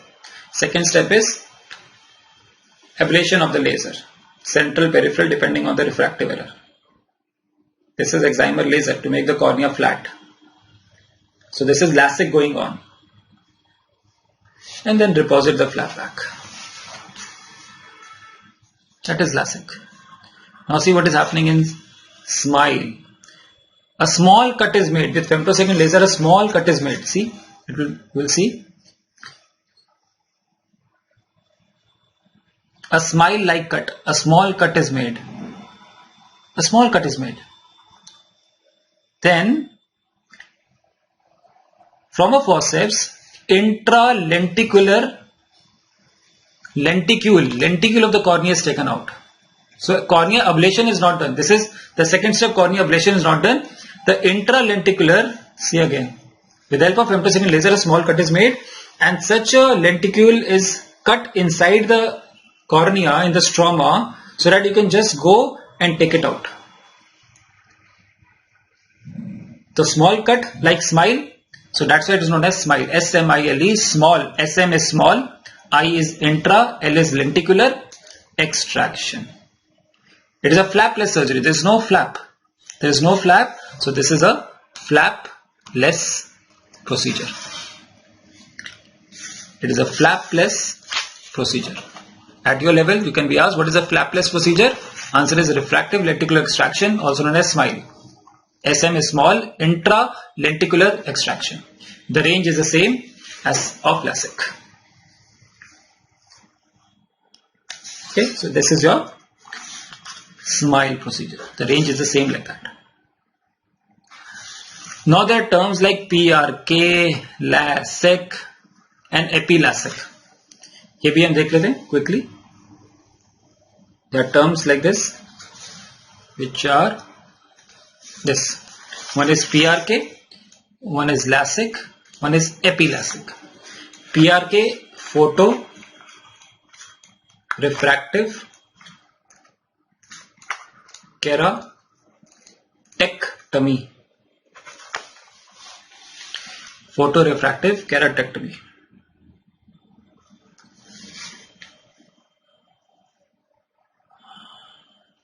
Now see what is happening. A small cut is made. With femtosecond laser, a small cut is made. See? You see?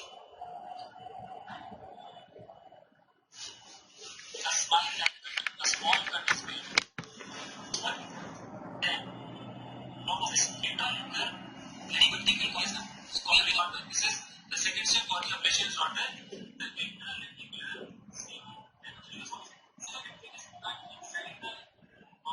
the strong arm, so that we can just go bending it out.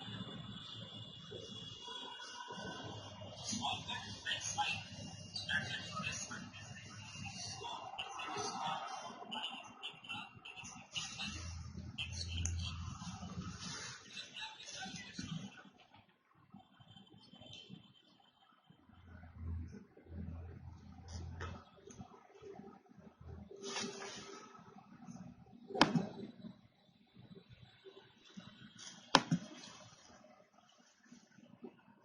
Small intralenticular extraction. The range is the same as Optha2. This is your smile. The range is the same.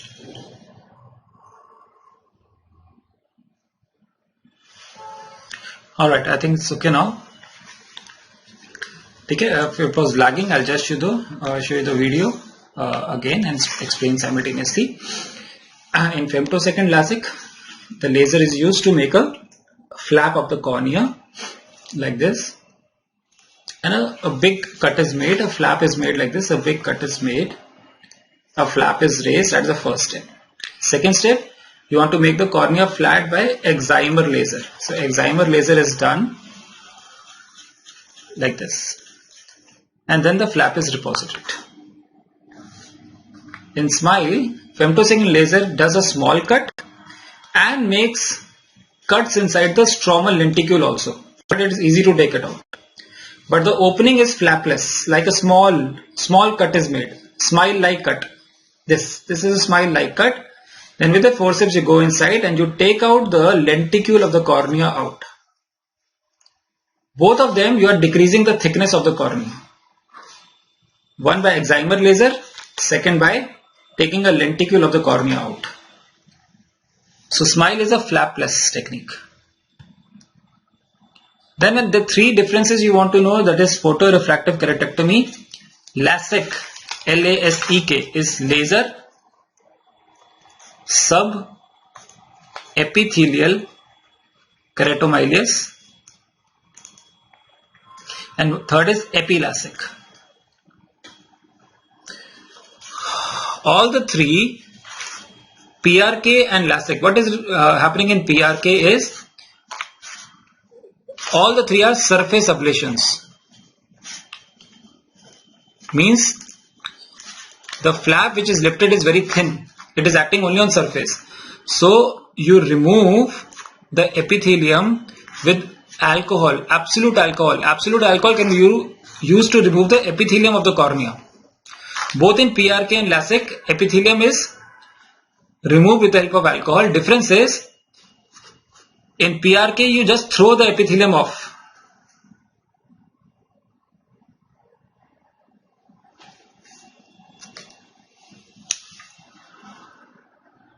This a big cut is made, a flap is raised at the first step. Second step, you want to make the cornea flat by excimer laser. So excimer laser is done like this, and then the flap is deposited. In SMILE, चलो ठीक है, I showed you the videos. Video आपने अगर lag में देख लिया, but मेरी voice तो lag में नहीं आ रही है ना, तो एक ही बात है. Twice I have explained. If it is okay, then I think should be okay. Small cut is made, SMILE like cut. Okay, चलो ठीक है. I'll explain without the video now. Third time I'll explain. In LASIK, what is made, the flap is created with the help of femtosecond laser or microkeratome. A flap is made like this. Second step is excimer laser ablation, central or peripheral depending on refractive error, and then deposit. What is done in SMILE is, a small cut is made with the help of femtosecond and a stromal lenticule is also cut. And with the help of forceps, you go inside and you take out the lenticule. That's why the name is small epithelial SM is small, intralenticular, and third is epilassic extraction. You are taking the lenticule of the cornea, stromal lenticule, you are taking it out. So second step of ablation is not there. Only lenticule is taken out. Both of them you are decreasing the thickness to make the cornea flat. One is by the ablation laser, second by taking the lenticule of the cornea out. That is the difference between SMILE and LASIK. Now what is the difference between PRK and LASIK? Both remove the epithelium with alcohol, but in PRK you remove the epithelium and throw away, because epithelium grows in 1 week, 96 hours it grows.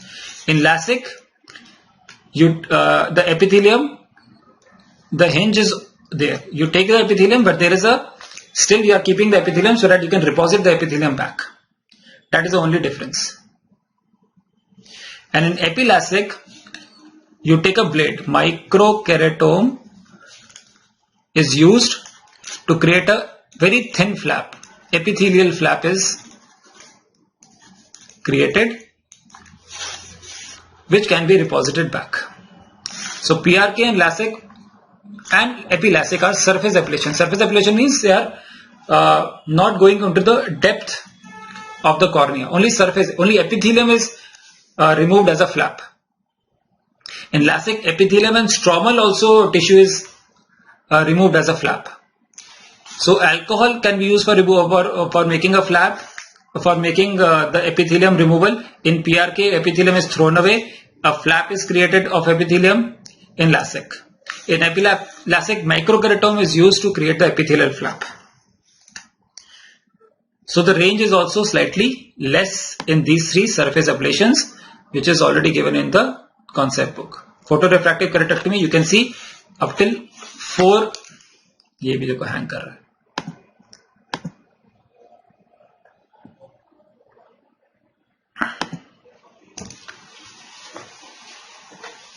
Usually it is done only for myopes, photorefractive keratectomy, up till -4 to -6 diopters.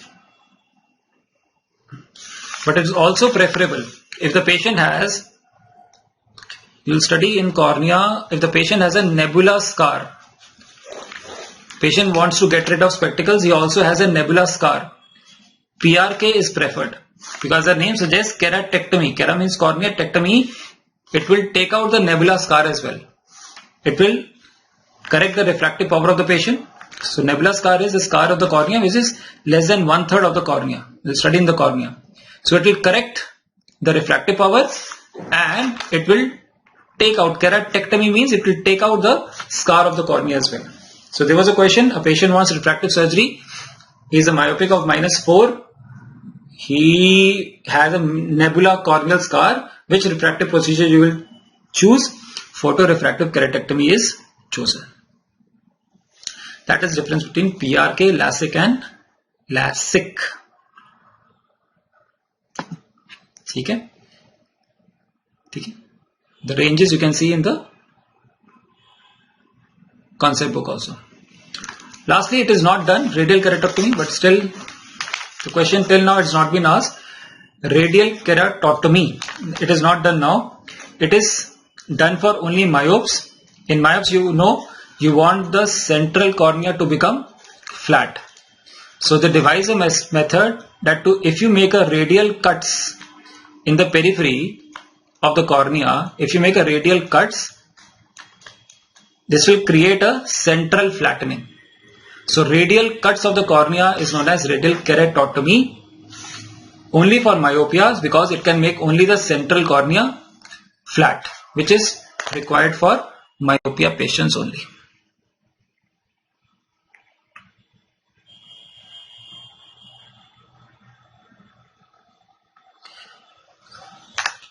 Now Sanskriti is asking, Sanskriti एक question देखो आप ना, कई बार ऐसे पूछ लेते हो ना.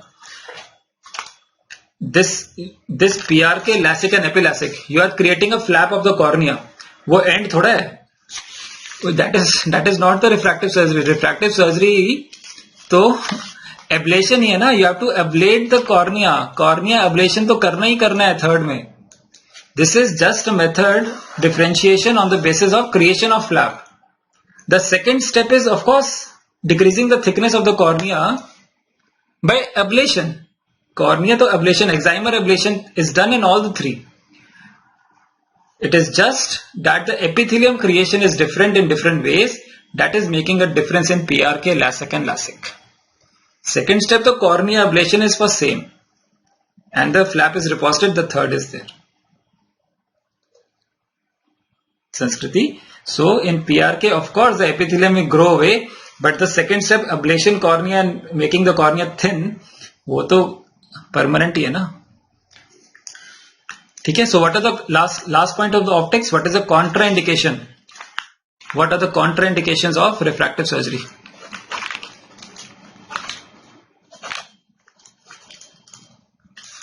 What are the contraindications of refractive surgery? Age. Less than 21 years, it should not be done because refractive power is not stabilized. You want to remove the spectacles. If the refractive power is not stabilized, you cannot do it. For those patients who have unstable refractive, frequent change of glasses, you cannot do it.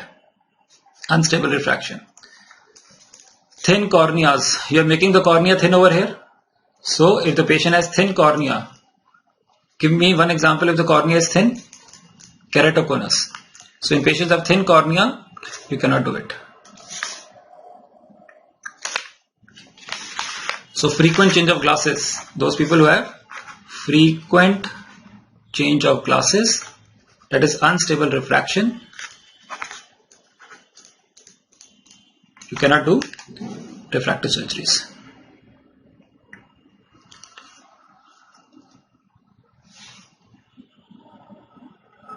Right? So these are the contraindications. So Sanskrit, there are many reasons. Even if you do LASIK, power comes back. There are multiple reasons for that. It is known as a regression of the power or residual power. If the ablation which is required is not done properly in myopia or hypermetrop, of course it is not corrected. And sometimes the cornea remodels after the refractive surgery. If the cornea remodels, the refractive power also comes slightly back.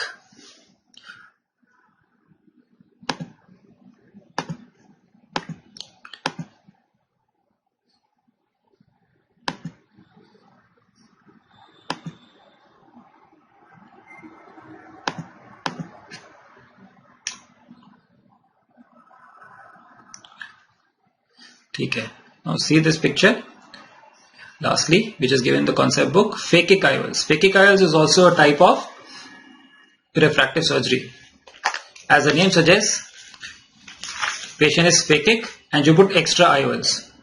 Where is extra IOL put? What was the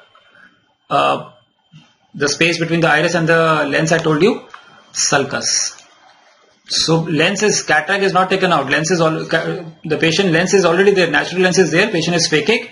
Extra intraocular lens is put in this sulcus space. So this is also a refractive procedure. The range also increase. And here cornea. Cornea is not manipulated. So this can be done in thin corneas as well. Like keratoconus. This is a phakic IOL procedure.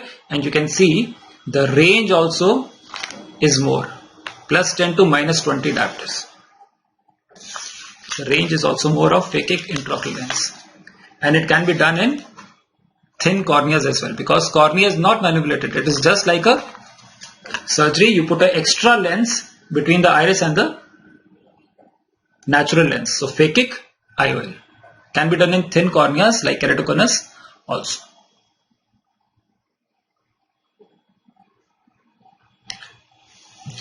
The Contura Vision, Z LASIK, F LASIK, all are names depending on the software which is there in the various machines.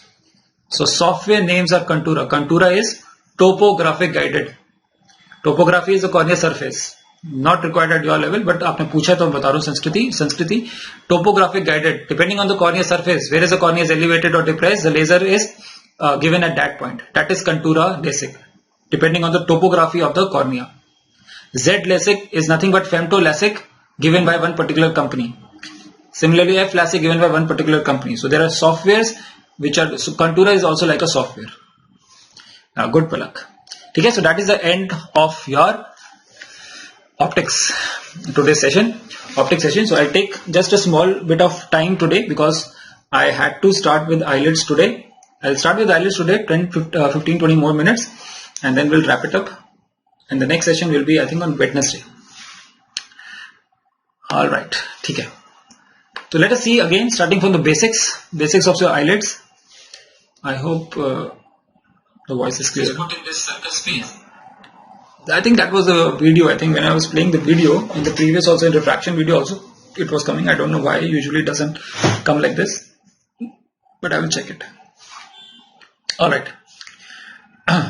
Let us see some quick points regarding eyelids. First, of course, we'll see the anatomy. So this is the right eyelid. Okay, as this is the nose. Patient is standing face to face. And what are the parts of the eyelid? There are two eyelids. One is upper eyelid and lower eyelid. The upper eyelid covers 1/6 of the cornea. Upper eyelid covers 1/6 of the cornea, and lower eyelid, the level is at the limbus.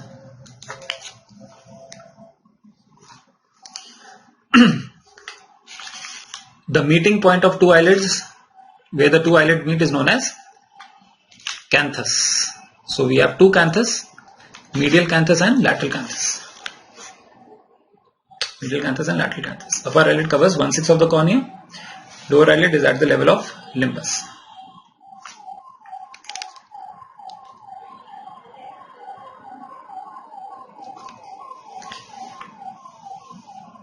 Okay. I'll talk about this eyelid margin just a while. Let us see the layers of the cornea. Okay. Let us see the layers of the cornea as we go from anterior to posterior. Let us talk about the upper eyelid and see the layers of the cornea. The first layer is, of course, skin. Okay, write down skin. After skin comes a very thin subcutaneous tissue. Skin, subcutaneous tissue. And the layer which we will discuss the most is the striated muscle. Striated muscle. One is levator palpebrae superioris, LPS muscle, and the other is orbicularis oculi. LPS and orbicularis oculi are two striated muscles. Muscles are the most important. Everything is based on the muscles in the eyelid, which we are going to discuss. But just write down the names: LPS, levator palpebrae superioris, and orbicularis oculi. Then after that, there is a layer which has the nerves, submuscular areolar tissue, which have nerves, vessels, submuscular areolar tissue. After that comes the smooth muscle of skeleton, fibrous skeleton, sorry. This fibrous skeleton, if you can see, this green thing is known as a tarsus. This green thing is known as a tarsal plate. And continuation of this tarsus is known as orbital septum.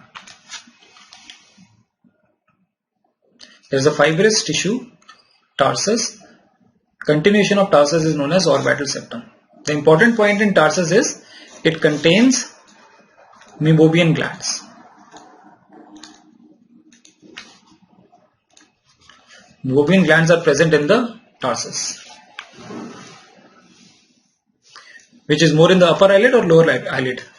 Meibomian glands are present more in the upper eyelid as compared to lower.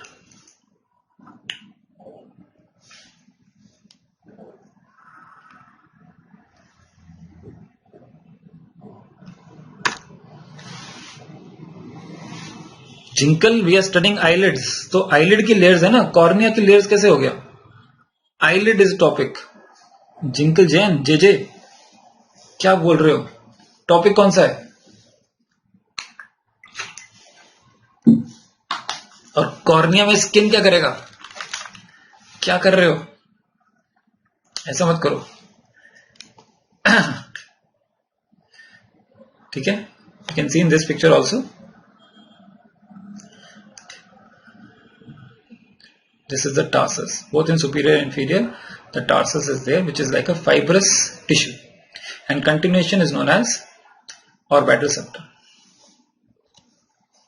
Then comes the smooth muscle. Smooth muscle is molar muscle. sometimes also known as superior tarsal muscle, and the last layer you must have studied in the conjunctiva. Which is the last layer of the eyelid? Palpebral conjunctiva. Palpebral conjunctiva is the last layer of eyelid.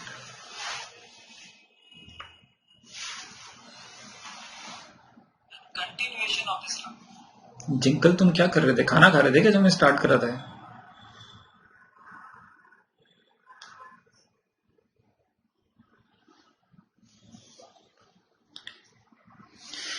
ठीक है. So how many layers? 7 layers. 7 layers of eyelid are there.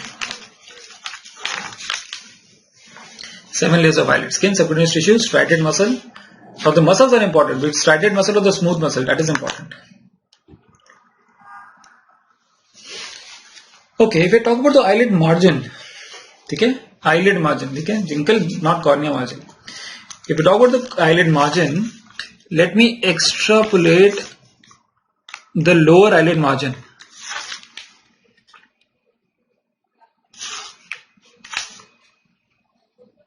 Which you can see in the picture as well. So there is lower eyelid margin.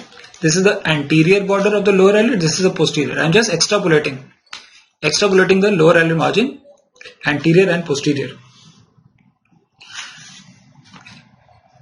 From anterior, you see, from anterior the eyelashes, hair follicles are coming out. Eyelashes are nothing but hair follicles. And what you can see in the picture, from posterior you have the openings of meibomian gland. You can see in the picture, you can appreciate in the picture as well. The posterior, from the posterior margin there is opening of the meibomian gland, and the eyelashes are coming from the anterior portion.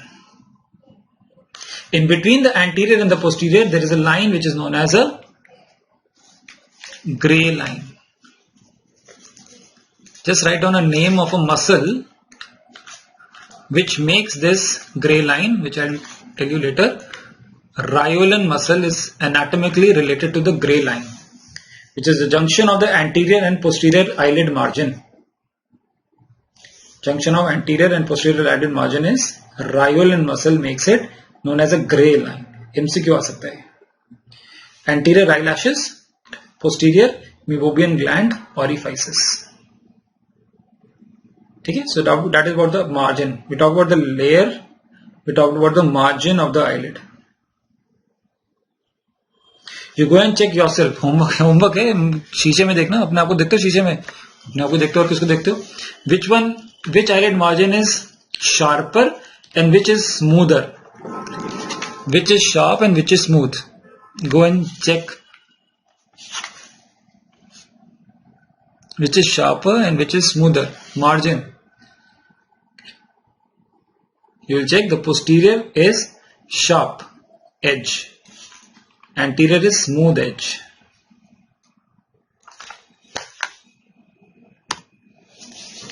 Alright. Let us talk about the muscles, and let us talk about orbicularis muscle. Okay, let us talk about LPS muscle then. Let us talk about LPS muscle first. We want to know what is the origin, insertion, nervous supply, action. 4 things we want to know about the levator palpebrae superioris muscle. This muscle we'll do today and its clinical implication quickly, and then we'll wrap it up. Origin of LPS.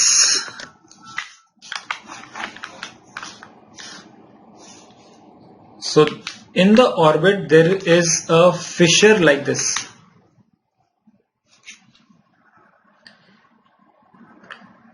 That is a superior orbital fissure, and there is an annulus of Zinn. ये पढ़ेंगे orbit में. There is an annulus, fibrous component annulus of Zinn.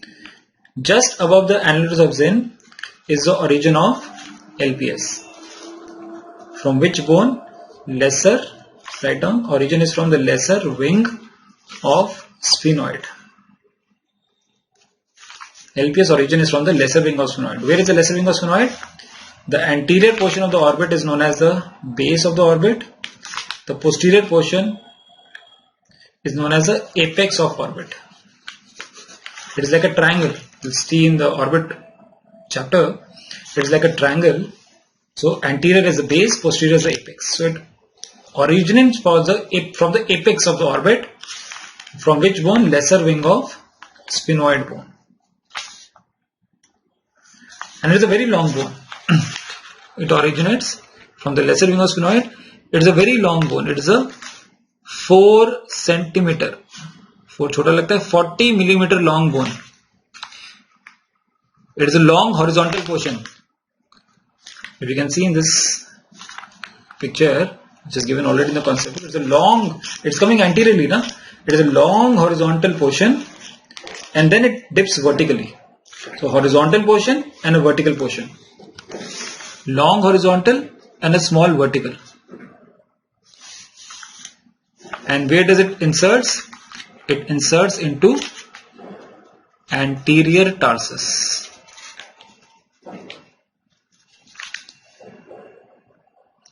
Long horizontal, small vertical. And the turning, this is asked. This turning, there is a ligament over here by the name of the scientist, Whitnall's ligament. There is a ligament, Whitnall's ligament, which changes the direction of the horizontal to vertical. And where does it insert? Maximally insertion is at the anterior tarsus. You can see in this picture, anterior tarsus, it is maximally inserted. Some fibers of LPS, they go into the skin of upper eyelid. Why only upper eyelid? Because LPS is present only in the upper eyelid. So some fibers go into the skin of the upper eyelid. और आपने देखा अपने आप को देखते हो शीशे में ना? You have horizontal lines in the upper eyelid. These horizontal lines are known as eyelid crease. So they are nothing but due to insertion of LPS into the upper eyelid, known as eyelid crease. They are present only in the upper eyelid, not in the lower eyelid. Why? Because LPS is present only in the upper eyelid. So major insertion is in the anterior tarsus. Some fibers also go into the skin of the upper eyelid, forming the upper eyelid crease. That's the origin, insertion. Nervous supply, third nerve. Third nerve is a nervous supply. And what is the action of LPS? It is present only in the upper eyelid. It causes elevation of the upper eyelid.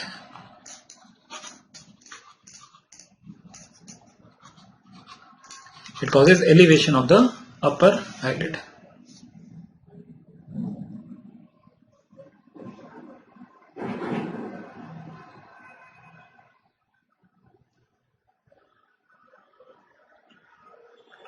So that's the origin, insertion, nervous supply and the action of LPS.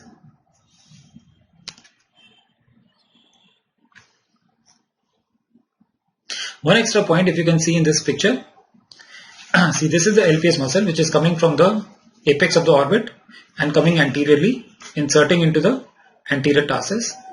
One muscle is getting origin from the LPS only, the smooth muscle. The Muller muscle is getting origin from the LPS. Right on this extra point, Muller muscle is getting origin from the under surface of the LPS, and that also inserts into the tarsus, roof of the tarsus. Again, Muller muscle, also known as superior tarsal muscle sometimes, it originates from the under surface of the LPS, inserts into the tarsus. So that is the origin, insertion, nervous supply and action of LPS muscle. अच्छा, what is the normal action of LPS muscle? ये भी लिख लो आप. Normal action is more than 15 millimeter elevation of the upper eyelid is a normal action. Third nerve is third nerve. More than 15 millimeters elevation is a normal action. And let us see the clinical implication of this. If LPS is not functioning well, what do you get? You get ptosis. Drooping of the upper eyelid is ptosis. ये कर लेते हैं 5-10 minute में जितना हो पाए. Drooping of the upper eyelid is known as ptosis.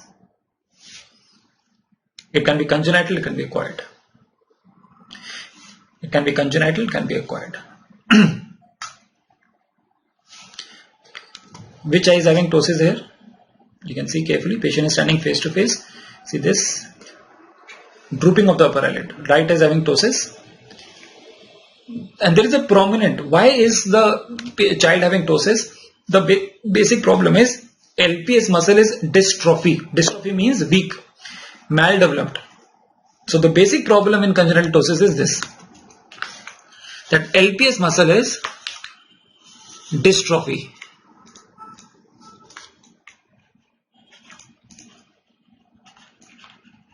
That is known as a simple congenital ptosis. If the LPS muscle is dystrophy, of course patient will not be able to, child will not be able to elevate, there will be ptosis. And what is a prominent feature? See, if LPS muscle is dystrophy, you see what is this line? Lid crease. Here, absence of lid crease.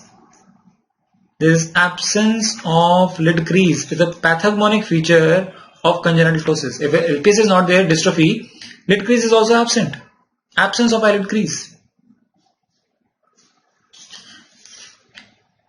And one more sign you write down here is lid lag sign is present.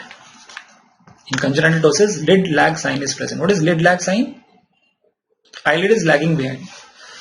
This is our eyeball. This is our eyelid. When we look down, eyeball looks down, LPS relaxes and follows the globe. Eyelid also comes down. LPS dystrophy means it cannot contract, cannot relax. So in this congenital ptosis, child looks down, but the LPS cannot relax. It cannot contract, cannot relax. It remains behind. So what is happening? Eyeball goes down, eyelid is not following the globe, lagging behind, lid lag sign is positive. So remember these 3 points of simple congenital ptosis. Simple means there is no additional feature, there is only LPS dystrophy which is causing the problem, maldevelopment of LPS. Now just write down, there is examples of complicated ptosis. 2 examples I will give you for complicated ptosis. Just write down, I will tell you what are they later on, not today. Complicated ptosis, just write down 2 examples. One is Marcus-Gunn phenomena, question comes on this, and blepharophimosis syndrome, question can come on this. These 2 examples of complicated ptosis.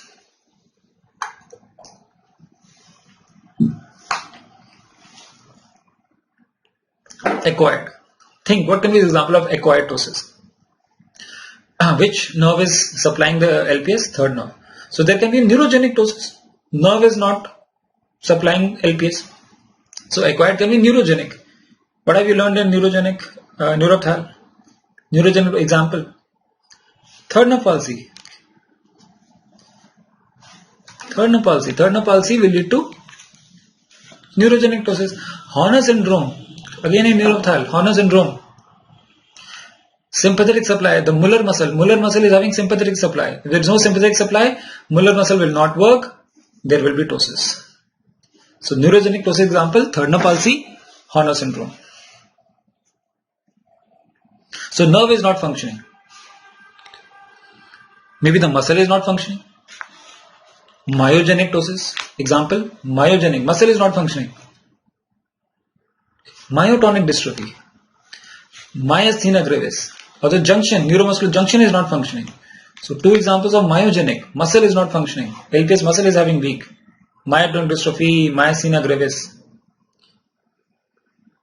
So neurogenic cause, myogenic cause, what else? See this, what is happening here? There is such a bulky eyelid, there is a tumor or edema of the eyelid which is causing the eyelid to droop. Mechanically it is drooping down. So mechanical ptosis due to eyelid tumor, due to eyelid edema, mechanical ptosis. And last, idiopathic ptosis, also known as aponeurotic ptosis. You must have seen old age people, senile. Their eyelid also droops down. This left eye is slightly drooping down. This is in fact most common cause of ptosis is, it is also known as idiopathic or aponeurotic ptosis. Problem in the levator, aponeurosis, seen in old age. So senile ptosis. This is the most common. Aponeurotic ptosis is the most common cause overall of ptosis. How will you differentiate a senile ptosis from a congenital ptosis? What are these lines? Eyelid crease. They are present, multiple. Here the eyelid crease is absent. Absence of eyelid crease is pathognomonic feature of congenital ptosis.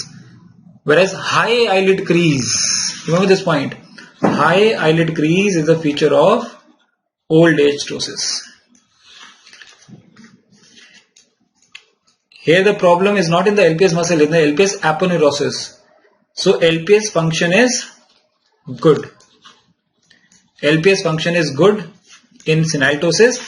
In congenital ptosis, LPS muscle is dystrophy. So LPS is generally poor. LPS function is generally poor. 2 points I've told you. One is of course age. LPS function is poor, generally poor in congenital ptosis. LPS function is good in senile ptosis. The problem in senile ptosis is not in the muscle, is there in the aponeurosis. That's why the name is aponeurotic ptosis. And there is high eyelid crease. Here there is absence of eyelid crease. So this is the classification of ptosis into congenital and acquired.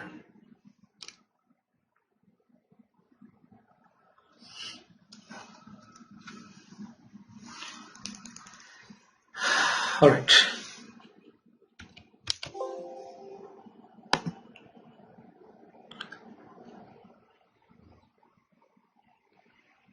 Okay, can someone tell me, okay, if you, I've already told you, if this is mechanical ptosis, this is aponeurotic ptosis, I'll ask you one question. If you answer that correction correctly, I will let you go. That will be the end of today's lecture if you answer correctly. If you don't answer correctly, I will definitely let you go. Tell me, this picture is associated with which ptosis? If you answer correctly, then I'll let you go. If you don't answer correctly, I'll definitely let you go. This is a type of cataract. Cataract ho gaya na? Lens topic ho gaya. This is a cataract. This is associated with which ptosis and which systemic problem.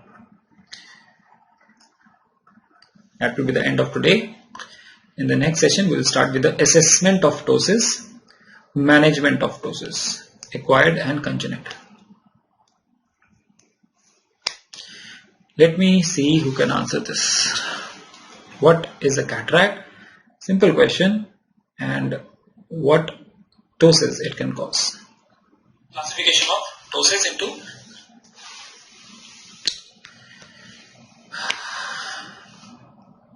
Alright, let me know.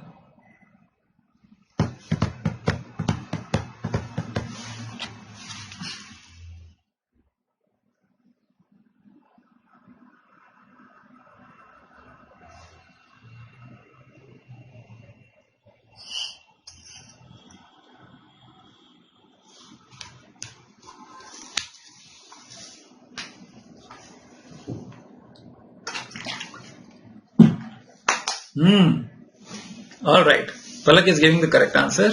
But Palak, can you tell me what is this problem here?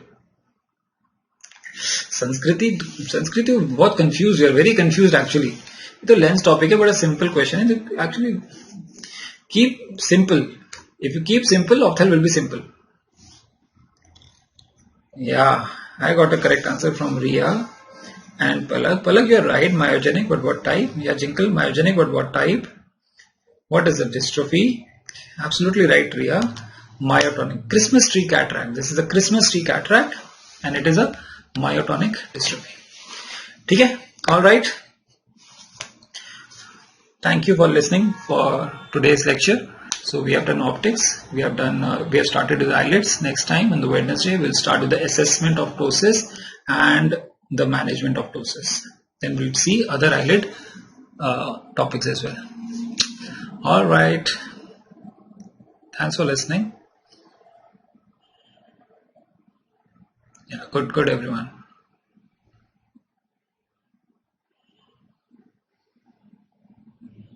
Good. नहीं जिंकल Snowflake काट नहीं, Christmas tree काट रहे. Alright, चलो alright, ठीक है. Let me end today's lecture. We'll see 5 o'clock Wednesday. Alright, you can ask me any questions on club if you want.